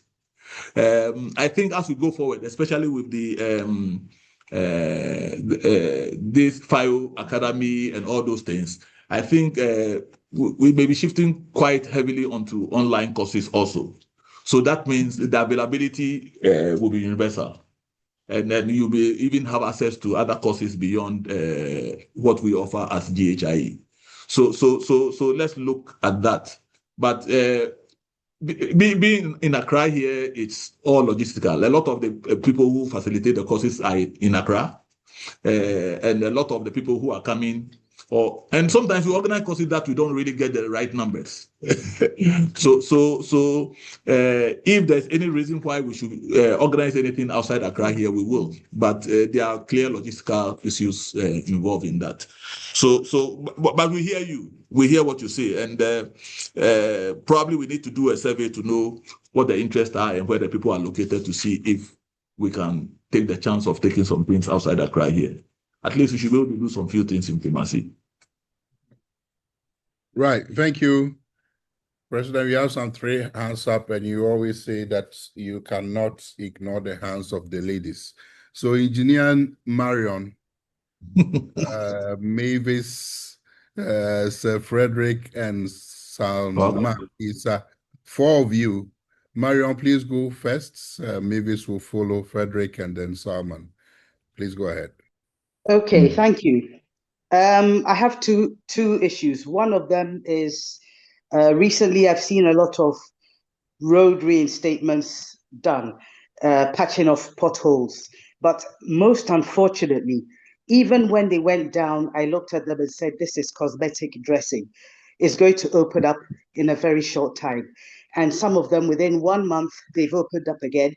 And you can actually see this old shape of the pothole.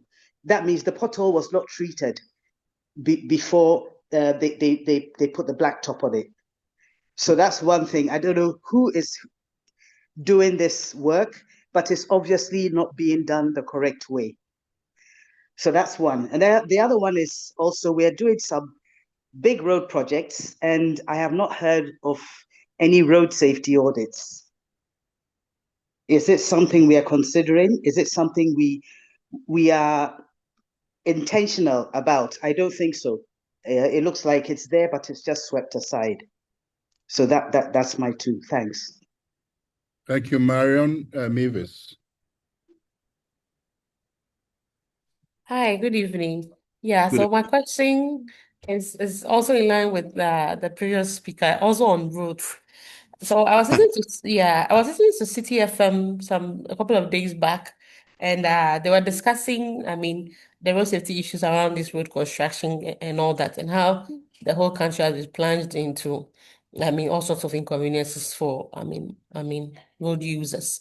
And there was one thing that they mentioned that our former president, that's Engineer Bempong, that he used to do that they really did admire and recommend that comment that he used to give kind of like a progress update of the projects as and when. So once in a while he organizes, or I don't know how he gets it done, but he's able to get the media's attention, giving them updates on the road, what's being done, what the issues are, the cities, blah blah blah, and all that.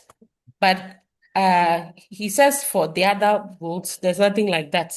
So he was asking, is this something that can be done? And it just got my attention, and I'm like, yes, it's true.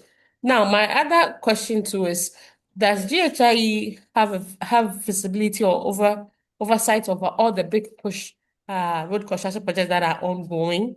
And also, do we have also visibility over which contractors are actually handling these roads and how they are going about it? Is this something that is in our mandate as a GHI, as an institution to do? And then what's also the way forward in terms of the road safety that the previous speaker mentioned? Thank you. Thank you, Mavis. Engineer Sir Frederick. Sir Frederick Akwabua, past president. Hello. Thank you very much, President. I like your dynamism.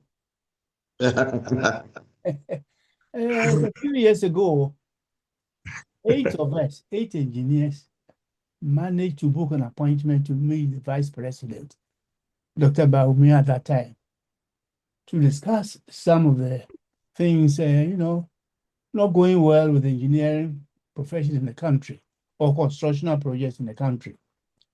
I agree that you've written to the ministry, you haven't got an answer.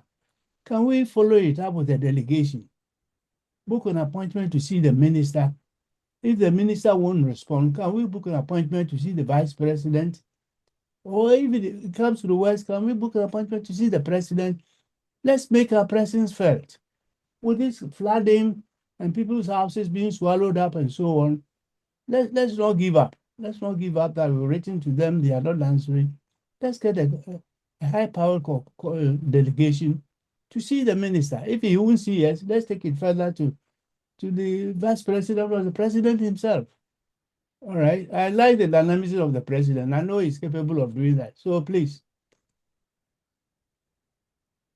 Over to you, sir. All right, thank you. Because now is going to roads. I have a question on road. I'll add that so that we can discuss the road matters and probably clear it, and then it will not be dominant, as people say. It become a civil structure engineer road institution. So just a question on road. Is Road and Highways really monitoring the construction of roads? Because it's terrible how contractors shown unconcern when the roads are deteriorating badly. So that is part of the package, and your responses, Engineer President and ED. Yeah, thank you. I would have been happy if the road minister was here, or the director of urban roads, or the director of chief executive of Ghana Highway Authority, because these questions should be going to them. Marion, you chaired the subcommittee on roads and transport for the institution. So I think these things you are noticing are good, and probably we have to get you to engage with the roads and highways people.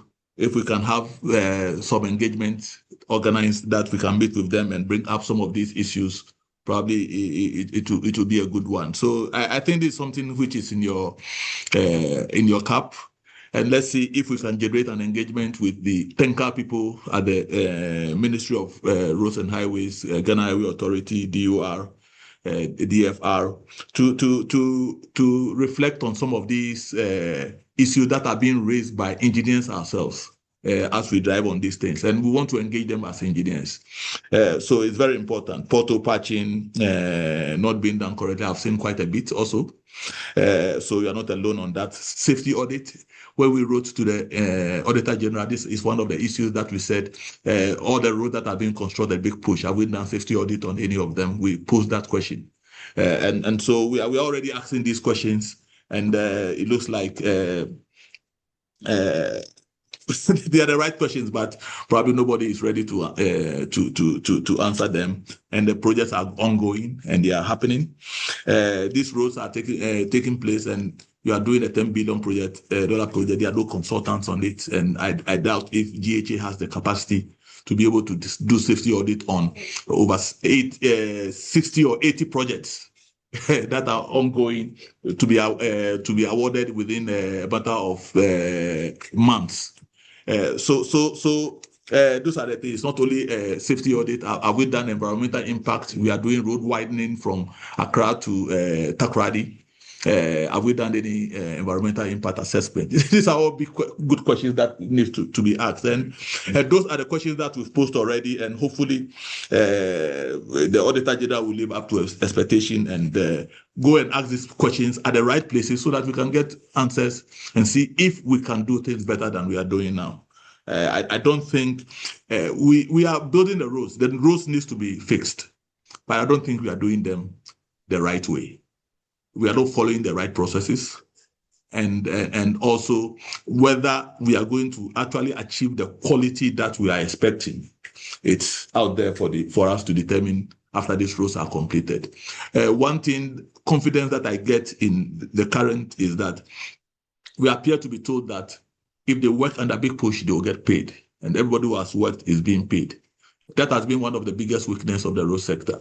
So I don't know if the payment problem is really solved. He's looking at me. It's an assurance that quality will improve. But there are other things which we think are missing. If we want to maintain our roads are not being maintained. And if the effort of the ministry and the agencies is to follow projects which are being constructed, what time are they being left to think about? Maintenance is what takes little money, a lot of effort of organizations. If we want to stay at maintenance, cut the potholes properly and patch them. And if the organization's effort is in supervising 100 kilometers project, what time would those officers in the regions have to make sure that maintenance is done? These are some of the issues that, and these are big questions, but when you ask them, it looks like you are distracting from a key project vision of the president. So I understand all these questions. We don't have any oversight of a big push. If we had oversight of a big push, it would have been done differently. Mm-hmm. I can assure you of that. So and that's why we are asking these questions. We don't have any delegation to see minister. Yes, it's something we've gone once.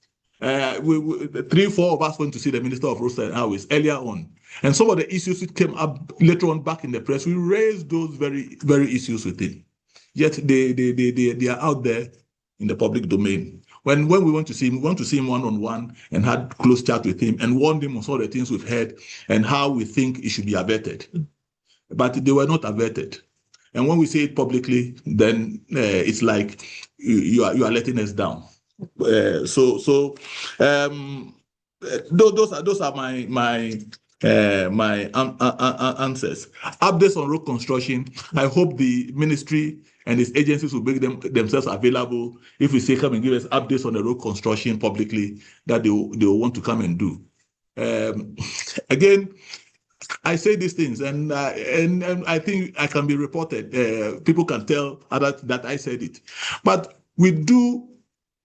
I do a lecture on road construction in Ghana, the presidential address of the Ghana Institution of Engineering. And the road sector people failed to make themselves available at the lecture. They didn't come. From the ministry through the agencies, they didn't come. And not that they were not invited, they were invited. And we went with a special delegation, even to the minister, to go and invite him. And nobody in the ministry, the people who came are people who we had association with, and one or two other people came. I can name them. But we had a lecture without the road sector, public road sector people participating adequately. And this does not help us. And sometimes we need to complain a little bit, but I have.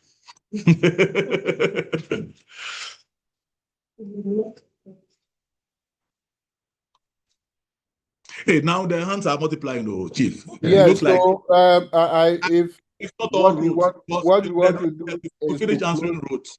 Yeah, what we want to do is to close the list at the last comment, which is at 6:51. That's Christopher.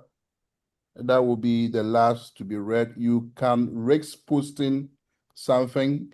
If there's time, we will be able to mention it. Let's remember we only have 8 minutes left, unless the 10 minutes that we use for waiting for some of you who want to give that back to us. But I also want to close the list on those raising their hands. I see about 6 of you, and then with Engineer Dr. Kwame Boache, the evangelist. So, Sama, you are the one who has kept your hand so much up for a long time. Please go ahead now. Hello, good evening. Please, my question goes back to the part 2 membership, which is based on the observation I've made. I understand that sometimes maybe doing it better means doing it stricter, but there is this requirement I think is proving difficult for some aspiring members, and which is about who can propose or sponsor your registration. Because, for example, if one is supposed to be proposed by a fellow and you don't have any personal relationship with a fellow, it means you have to go through the list and then find somebody and probably submit your career report to him, based on which he can propose or support your registration. Yes, but which is the same document you submit to the secretariat or the institute. And because of that, I don't know if there's maybe any reason behind that stricter requirement, and if it is possible to open it up to maybe supervisors, colleagues, and people who actually know you, rather than being a fellow or a senior PE or somebody who is a member of the institution. Thank you. All right, Sama, this is on membership. Let's go to John Ajay, Engineer John Ajay. Please go ahead. Yeah, good evening. And Engineer Chair, I have enjoyed your address so far. Mine, I have 2 issues. So since we've been talking about road, I just want to find out. I am electrical bias, and so I'll need you to correct me if I'm wrong. The contractor working on the Kaswa Cape Coast stretch. I've been in this country for some time, but this is the first time I'm seeing contractors scrape off a good road, motorable road completely, and then he does everything from scratch. I want to find out from the experts, is it right? I mean, like I said, is it right? Now, when it rains and you are on your way to Cape Coast, it's an eyesore. And the second one is a suggestion.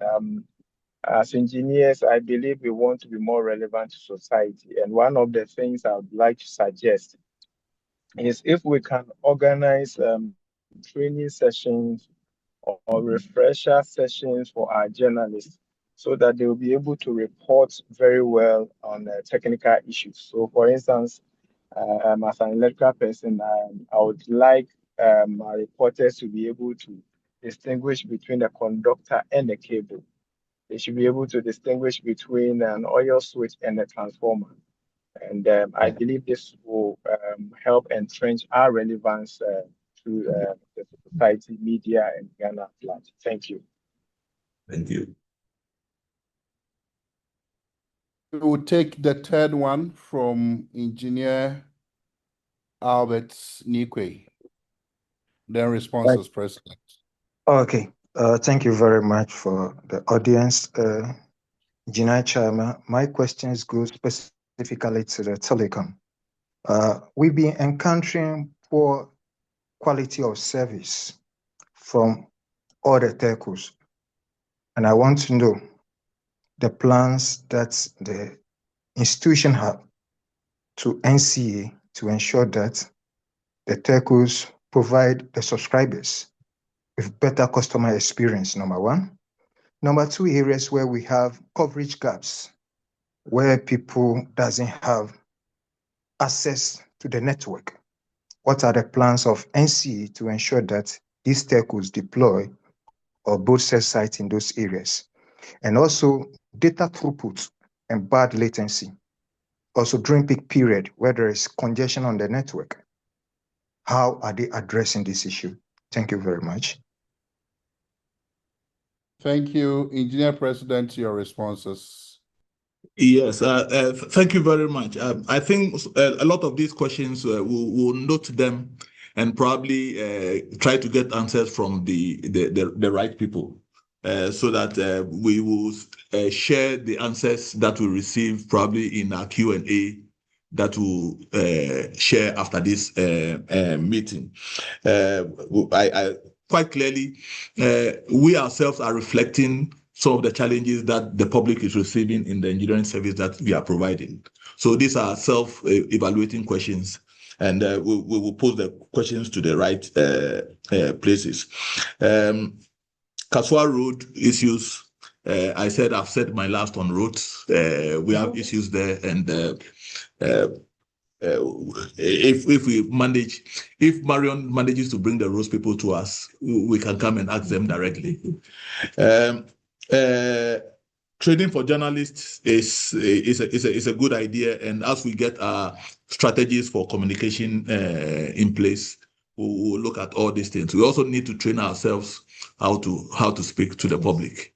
I think that is even more important, because when the journalists call us to speak, we don't have to assume that they understand the difference between a cable and a conductor. Yes. So we should be able to communicate in a way that they know what we are talking about without differentiating between a cable and a conductor. So that there's that aspect of it that we also have to train ourselves how to speak clearly for the public to and the journalists to understand. I'll really want to take the membership issue by Salaman Issa. Salaman, you are correct. Our constitution says that you have to be nominated by a fellow, and that's the standard that we've put in. When you said it, my first thought was that, do we really need to amend our constitution? Because we have to amend our constitution. Yes, you asked why that high standard of nomination. Why can't a senior member nominate rather than a fellow? There are a lot more. And why can't another member nominate you if the person is actually working with you? So they second, but you have to be they don't propose. So that constitution, and probably 30 years ago, in the time of Dr. Boachi, who will speak last, probably that was relevant because there were very few. There were very few engineers, and people knew who the fellows are. But these days, so that we have a very wide range, and we didn't have senior members and things in our range. So it probably is something we should just need to think about to make access to the institution probably easier. So when you ask the question, my first reaction was, yes, why don't you go to the website, you see the fellows there, look for a favorite one, send your resume to the person. The person may call you and talk to you a little bit, and if he's willing, he will support you. That was my first really reaction, and probably for now, that's what we need to do. People have nominated my. Two of my children are also engineers, and normally, so we want a fellow. Then they'll say, "Can we send it to your father?" Then we'll give them then they'll go and nominate me. And so these days, I'm a little conflicted because I'm the president. So should I be the one nominating people? But I get people that I don't know. But what I make sure is that I read their resume. And if their resume speaks well to me, sometimes I don't hesitate. If I think I have issues, I'll call the person and talk to the person and try to see if I can encourage the person to probably answer the questions or be convinced that I can put my name against his name. So for now, we have to go through that process. But I think it's a good question that you have posed. And probably we have to start reflecting on it to see whether we need to push it to that higher standard. Thank you very much, Salaman, for this question. President, what about the NCA questions?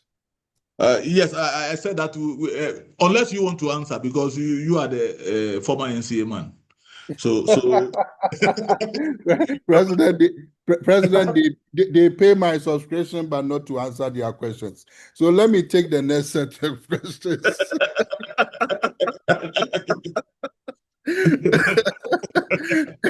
All right, Norbert, please go ahead with your question. Okay, good evening. Please, this is a humble suggestion I would like to put across. I would like to find out whether GhIE know the number of engineers in Ghana who own construction firms or engineering firms who are in charge of the very prominent areas the engineers have problem with. This is a question I want to ask. And if after the survey that has been established, if the GhIE can put together some group, or if we can groom a certain group of engineers who can take up that challenge, so that when we want to refer to the way people are handling the road sector, we can use that company or that particular firm to set as an example for the rest of the contractors, because it looks like the engineers are not really, they are employed to do the work. But if the GhIE is able to put together a team of engineers who can set a good example, and when we are talking, we can be referring to those projects that are being done or that have been done by this organization, I think it will be a very laudable thing for us to do. Thank you so much. Right, thank you. Let's go to Raphael. Please go ahead with your question or comment. Raphael. If not, Engineer Dr. Past President Tortarian. If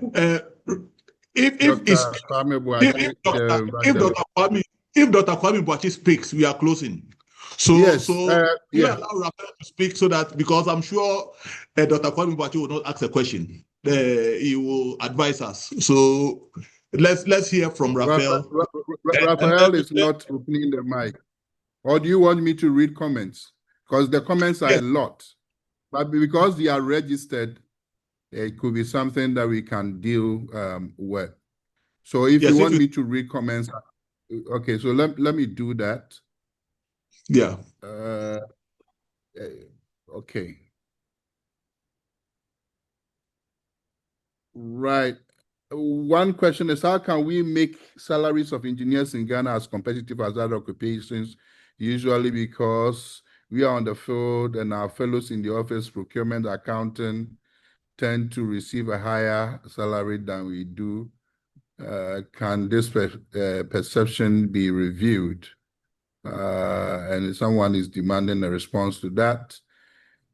Someone was reacting to being a PA. I use my BSc Mechanical Technology Education to be a practicing at Marine Engineering for 3 years, and now I have MSc Mechanical Engineering. Did I qualify for the PE? That's a question. BSc Mechanical and then MSc Marine. Is road and highways really okay? I mentioned that earlier on. Can there be a policy by the Engineering Council manage politicians who are not engineers but construct roads? Some choose to contract roads without drainage systems. Then another one, apart from electronic department, is there section for IT telecom sector? I'm the telecom sector and barely hear information about telecom ICT opportunities like the way civil mechanical department do get these opportunities. Can't government appoint engineers as ministers for road and energy sector? Well, that is something I have an answer, but I'll leave it for the president. Engineer president, you are right. We are doing so badly. All engineer sectors. And Karim says, I don't think engineers build roads in Ghana. Politicians do. Until we take our rightful place and stop doing yes, sir, yes, sir, yes, sir to politicians, things will keep getting worse. And I hear a lady from China who owns a vehicle firm saying in China they worship engineers, but here we worship politicians.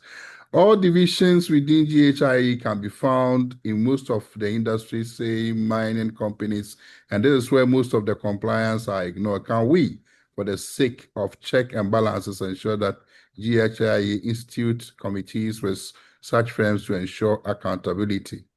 And can the courses be online too? The president responded to that. You have the links to register. GhIE can help ensure that consultants after design are allowed to advise the client on procurement of the contractors for works. We have a situation where the client directly manages the procurement of contractors, then bring on board unqualified contractors to do projects.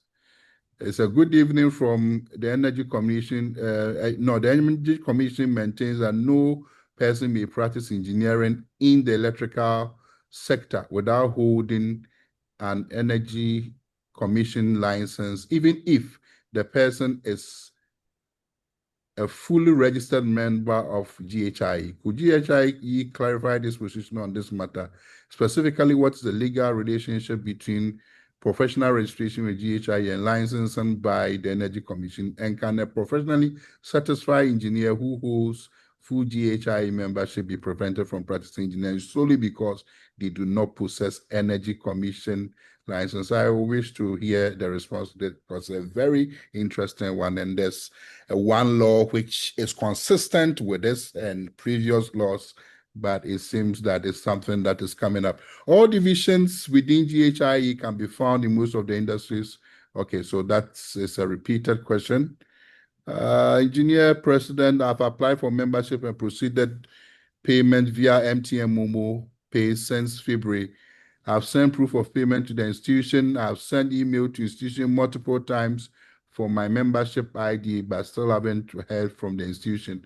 What do I do? Just have call the executive director. She's surprised that somebody should have paid. I would say the person should meet the executive director for breakfast tomorrow morning at the office for such a compensation. Most of the Chinese mining firm industries really doesn't follow compliance, which is a very worrying situation. What's GhIE stand on this? Please, is there a likelihood for GhIE to join Washington Accord? Hello, what about Ikari Accord? Please, Mr. Chairman, most of our members who were inducted in March 2026 have still not been added to the divisional WhatsApp platforms. So please, I humbly suggest the divisional leaders will get their data and act accordingly. Then road safety audits have become an issue because we do not have recognized road safety audit practitioners as a recognized body who can hold contractors and agencies accountable. And then, please, is there any available resources bank for GhIE, since most of our standards make reference to these codes, that is VS, ASTM, these codes, but these are required to be paid so GhIE can make this available to its members. Then, please, some of us are not happy with how membership ID numbers are delaying. How can we make payment and send proof, but still haven't received it? What kind of verification is that? It's not good, and things should happen well and on time. Did you want to know the name of the person? It starts with Christ and Tufa, Batile. All right. I want to bring an innovation idea on board. Can we introduce the GhIE ID for all members to really show our identity to Ghana and the world? I think that was when the list was closed, President. We have a lot of comments, but I'll pause here because many of them, and we have actually gone beyond our time. Thank you very much for all your indulgence. Just as President said, the late comments will not be ignored. They will be cataloged and appropriately acted on. Thank you. So we can have Raphael, if you can open your mic, Raphael, at this point in time. If not, over to you, past President, Engineer Doctor. Just let me deal with this, and I'll invite, because really, when past president speaks, and I know how he speaks, I know it will be to help us, all of us. It's not going to ask me any question. So all right, okay then. All right. So I'll give him that honor to speak to us when we have responded to these questions. I think we've noted these questions, and I'm not going to list all of them and respond to them now. But like you said, we're going to provide a list of answers for this. I want just to isolate the one on Energy Commission licensing, and just say a bit about it. This has been an issue for some time, but the real thing is that it doesn't matter what license you hold from anywhere. If somebody is regulating a service and it requires additional licensing, then you are bound to do that to get what you do. So I know they go through training of people and they give them specific licenses. The only issue we've had is that because of the GhIE, Engineering Council Act, which also provides that they should provide license for people to operate, there appear to be legal conflict, whether a GhIE license or an Energy Commission. But I know the two agencies are having a dialogue, and once they concluded, but it's normal for instance, GhIE to say Energy Commission is doing a good job already. So once you certify somebody, we license the person, and it can go either way. So the fact that you have a degree, you are a member of Ghana Institute of Engineers, you are supposed to update your to renew your practicing license every year. And if Energy Commission requires that you do something for you to continue to be able to practice that part of engineering in Ghana, then so be it. All we need to do is that we and that discussion is taking place. And once the conclusion are arrived at, I think the public will be duly informed. Thank you very much on that. I don't know if Engineer Electrical, Atu Roberts, if you're online, I know you are very much on top of this more than I am. If I've said right, you can keep quiet. But if you think there's something better you can say, please speak if you are there. Okay, thank you very much. And I'm a little worried. And so, okay, Atu, Mr. President, no, my chairman, I committee with him, and so I would like to share a few thoughts. And on top of that, I'm also a staff of Energy Commission, a senior manager at that. Like you said, there is no conflict, and on the besides, we are all members of the Ghana Institute of Engineering anyway. The law in question is LI 2008, and it's regulating electrical wiring, not engineering. So it is an aspect of engineering that the law gives the Energy Commission power to regulate electrical wiring, even that not external, internal electrical wiring. The external works and all that, you go to the distribution company and then they license you and all that. So that just to clarify that we don't have any conflict as yet. And like I said, we are all members of engineering bodies, even though we are with Energy Commission. So we are all from the same family. That's what I want to say. Thank you. Thank you very much. And we should also be aware that the practicing people are not just engineers. There are a lot of electricians out there, and a lot of them don't supposed to be our members and also registered by EC. They are not. And there was a huge gap, and people were causing all sorts of trouble in terms of internal wiring. And so this LI was put in there to make sure that the people who are doing the day-to-day wiring of electric are properly trained and certified. So we those of us on the top of the pyramid who are the PEs should not be too worried if we also have to go and we shouldn't have a problem if you're a PE to get certified by them. So I think we should allow their system to work whilst we try to consolidate the work that we do together so that people don't have to do things twice. I think in terms of regulation, you don't want people to be over-regulated.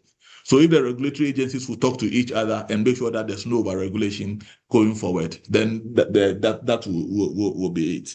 And there are many other questions, but I think because of time, I want to turn over the mic to Engineer Dr. Kwame Boache. And sorry, I missed your call this afternoon, sir. But please speak on. Then I'll call you back when you, Engineer Dr. Kwame Boache, please speak to us. Good evening, everybody. Good evening, sir. Yeah, and Mr. President, thank you very much. First, let me commend the President and the Council for the town hall meeting. I think this is very effective in bringing the engineering community together and sharing, ideas and moving, forward. As you know, I've often maintained that our nation and indeed our continent are going nowhere without engineering. And this is what places great emphasis on the role of engineering. And it is important that we get the public to recognize that indeed they are going nowhere without engineering. And you do this through the services we provide and through the leadership, that we provide. And the passion that our president has displayed this evening, I think gives an indication of where we should all be headed. Where we do right, we should be proud of it. Where we don't, we should be the first to, criticize ourselves and examine, our own behavior.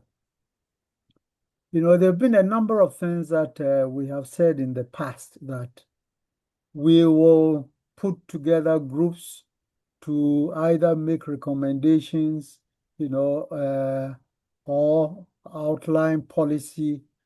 And I think we need to take this very, very seriously.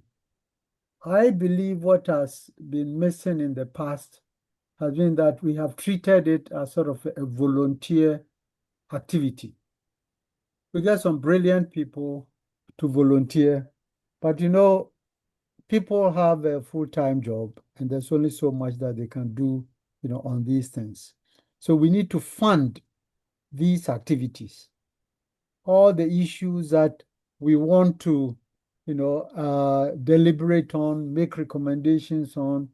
We really need to find a way to fund them and get, particularly, even when they are being, guided by maybe senior, mature engineering practitioners, we should have, maybe younger ones who are much more active, very agile, and so on. And I think through that, we may be able to get, answers. We may be able to get papers that we will drive our activities. What I also see is that there are sort of two types of issues. There are the issues like the flooding and so on, which have been with us for a very long time, and we've got lots of answers on them. So we need to separate them because the approach, really what they involve is educating, making sure that sometimes you go beyond the politicians to the public, for the public to understand what is going on and the fact that there are people who care. Because sometimes the public wonders, do we have engineering types at all in this country? Of course we do. And we have lots of them. The problem is that they don't feel it.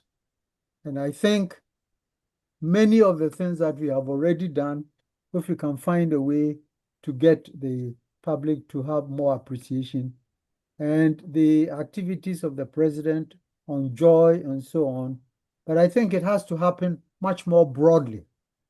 In fact, we need to get to many of the stations, Adom, the local stations and so on, basically to let them know that there is engineering in Ghana, and engineering is very much alive. On the other hand, we have issues like the roads and so on. And to the best of my knowledge, the institution has really never sat down and put together, strategies, proposals, recommendations, and I think again, our president demonstrated, the right outreach, and we all ought to be outraged, and some in the past somebody has said there are no bad contractors, there are only bad engineers, because of course, after all, we certify, for payment, we do the design, we do the supervision. I think there's got to be a way along the lines of what the president is advocating. When you drive on the Nsawam Road or any of these roads, you have to ask yourself, there must be a better way of, managing, these projects. There must be a better way that brings a lot less pain to the public, and I think that does not endear us to the public. I go on it and I get outraged, and I wonder, talk to some of my civil engineering friends, can't we do better? And I think that is one area the institution must put together, some group, obviously it has to include the agencies and so, but we need to attack that and attack that almost immediately. Something has to happen, and let the public know that we are doing something about that. So I would suggest that. And also, I would strongly recommend that there are other areas beyond the civil oriented. And I think somebody talked about the quality of service. These days, when you are on a call, the call just goes away before you realize what is going on. So again, we need to begin to identify a number of these issues. And if we can create, a list of these issues for people to look at, for people to add where they see problems, then the council can look at these and accordingly try to put together groups to handle these. And my suggestion is one of the places that we have not looked at. Sometimes the ministers may not mind you. I think we should seriously look at cultivating the chief of staff, who in effect, has an oversight across, ministries. And from, what I can see, I think the chief of staff seems like somebody who is interested. Maybe we need to bring him, up to speed, understand what some of the issues are, what we have done to date. Now, this is not in lieu of engaging the public. I think it is important for us to engage the public, and let us put together a strategy to engage the public. And it is not just the president. I would recommend that as many of our engineering practitioners as possible in different outlets, but they must be armed with, the answers, the solutions, and where there are problems, we should be the first to articulate those problems, but be able to say that we are doing something, about them. So on that note, I'd like to thank Mr. President and his team, for a wonderful job this evening. Thank you.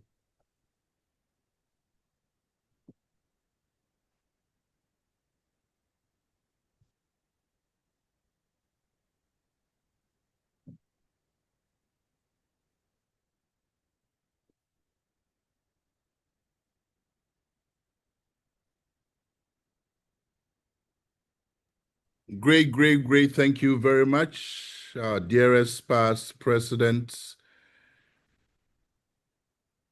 engineering crusader. I wasn't online. I was muted.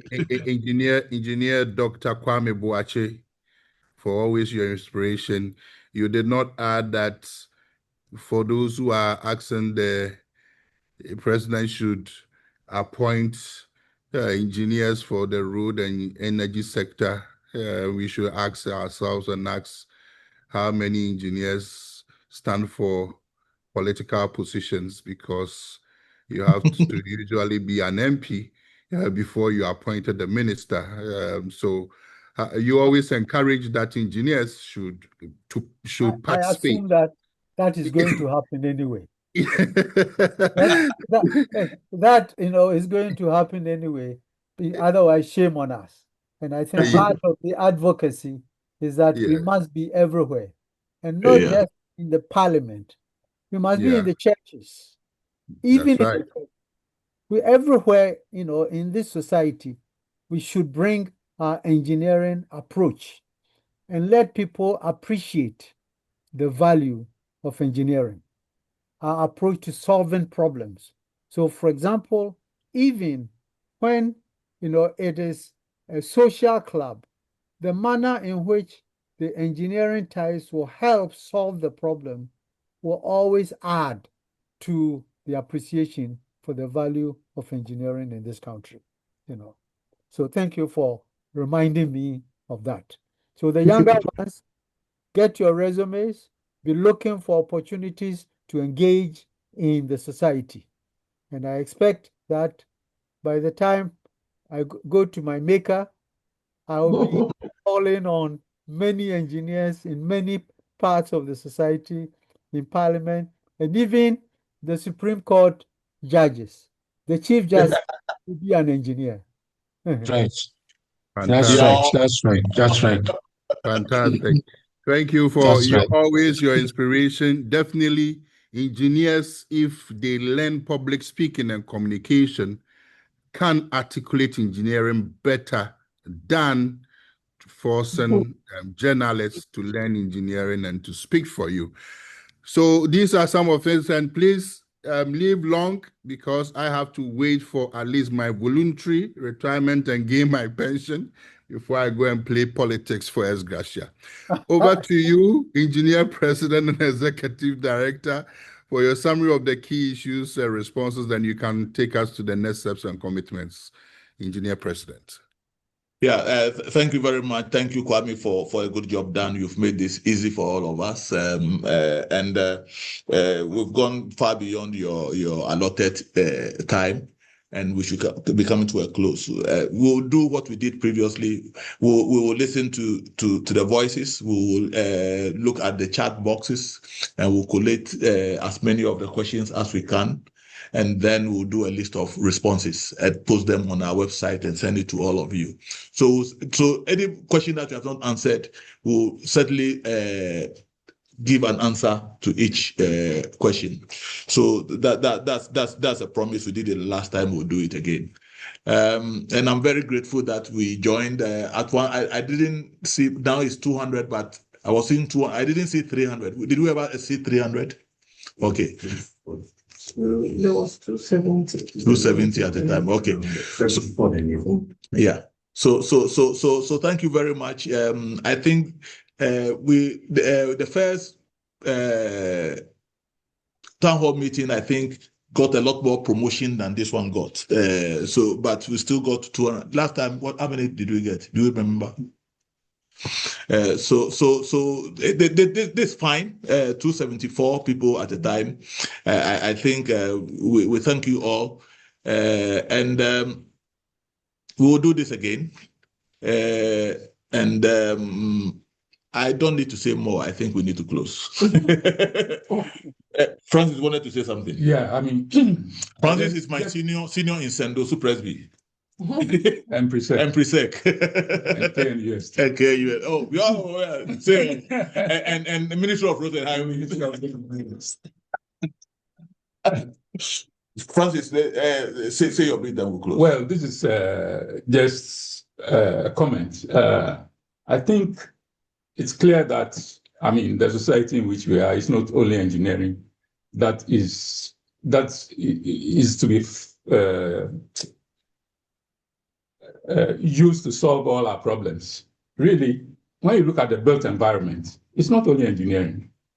And sometimes the major problem is even with the governance of the built environment. And you look at for instance, the flooding situation, and you realize that many places we should not be opening up have been opened up. If you look at the approach to the Kassoa toll booth, for instance, the left side, the hillside was just opened up, and it brought all the debris down to the road. And engineers know that. We all knew that this would happen if we did not control that. And you look at the flooding, the low-lying areas and things, these have been mapped out many, many years back. And we know that these places will certainly be flooded. Yet we looked on, the authorities looked on, and these places have been built up. So the solution may not necessarily be engineering at all. And some of these things, sometimes they go out, sometimes you get some of the politicians who are courageous enough to go out and say, we will demolish. And then people come and say, oh, you have to show a human face. Why should they not demolish? The person who has built in the right place is getting flooded. It's getting flooded because you have built in the wrong place and the water is backing up. So the human face, if there should be any human face, should go to the one who has built in the right place, and your structure should be removed.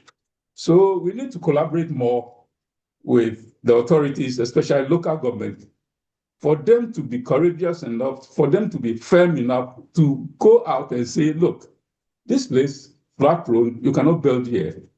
I'm not saying don't sell the land, because you can sell the land, it can be used for fish farming and other things. But the zoning and the enforcement of the zoning must be done. Anyway, maybe since it's the end, I'll leave it there. Thank you, Francis. Yidi, are there any announcements, please? Okay, I've caught her on the wrong foot. That's what I'm saying. But a lot of things are on our channel.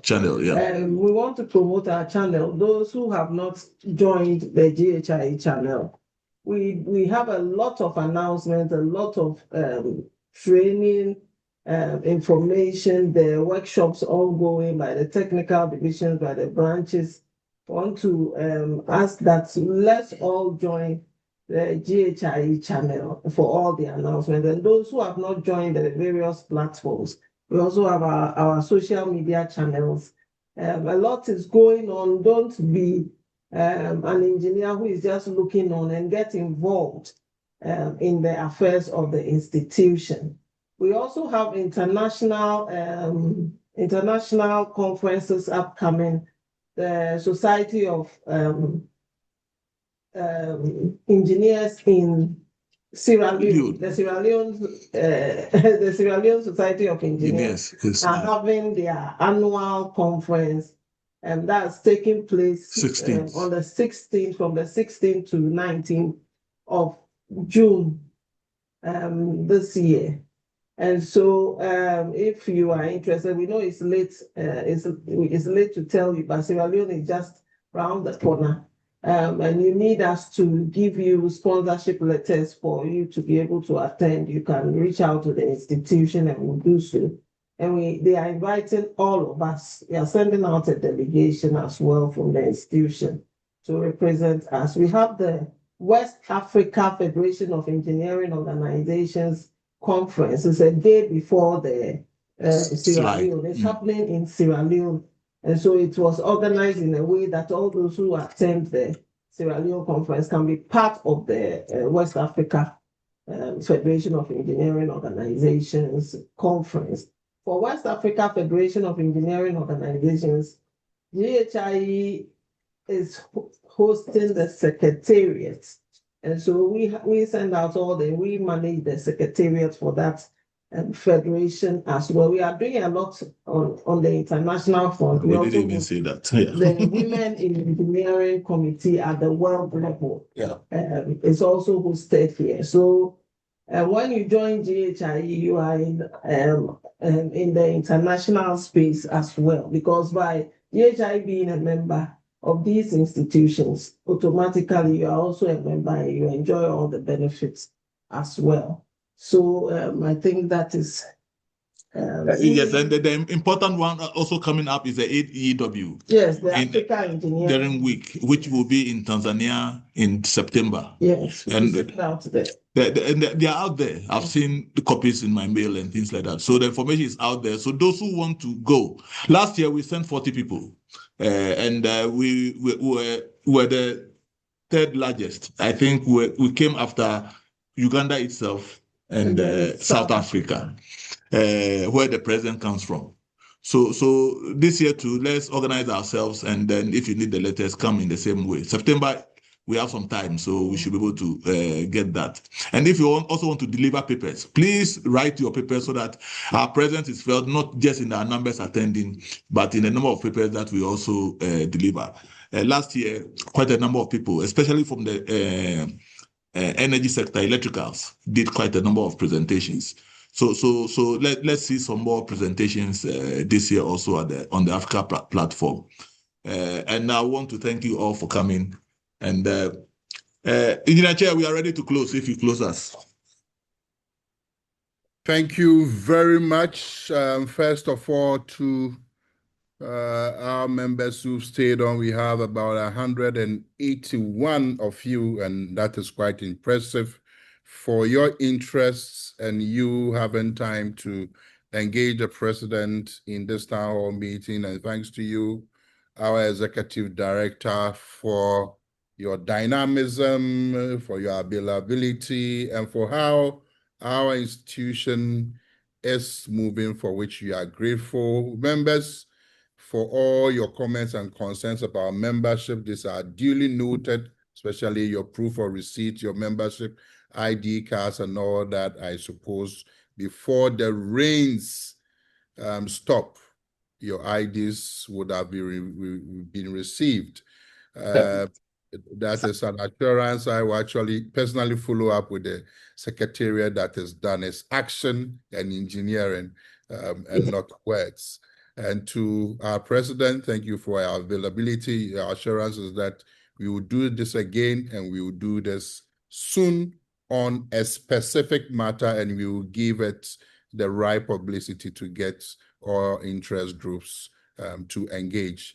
Thank you all. It's about over 40 minutes past our time, and you have endured. Have a good evening, keep safe, and let's do what we do best, engineering in the most excellent way. This town hall is adjourned to the next. Thank you very much. Thank you very much. And can we all share a grace? Let's say the grace together. Everybody can unmute.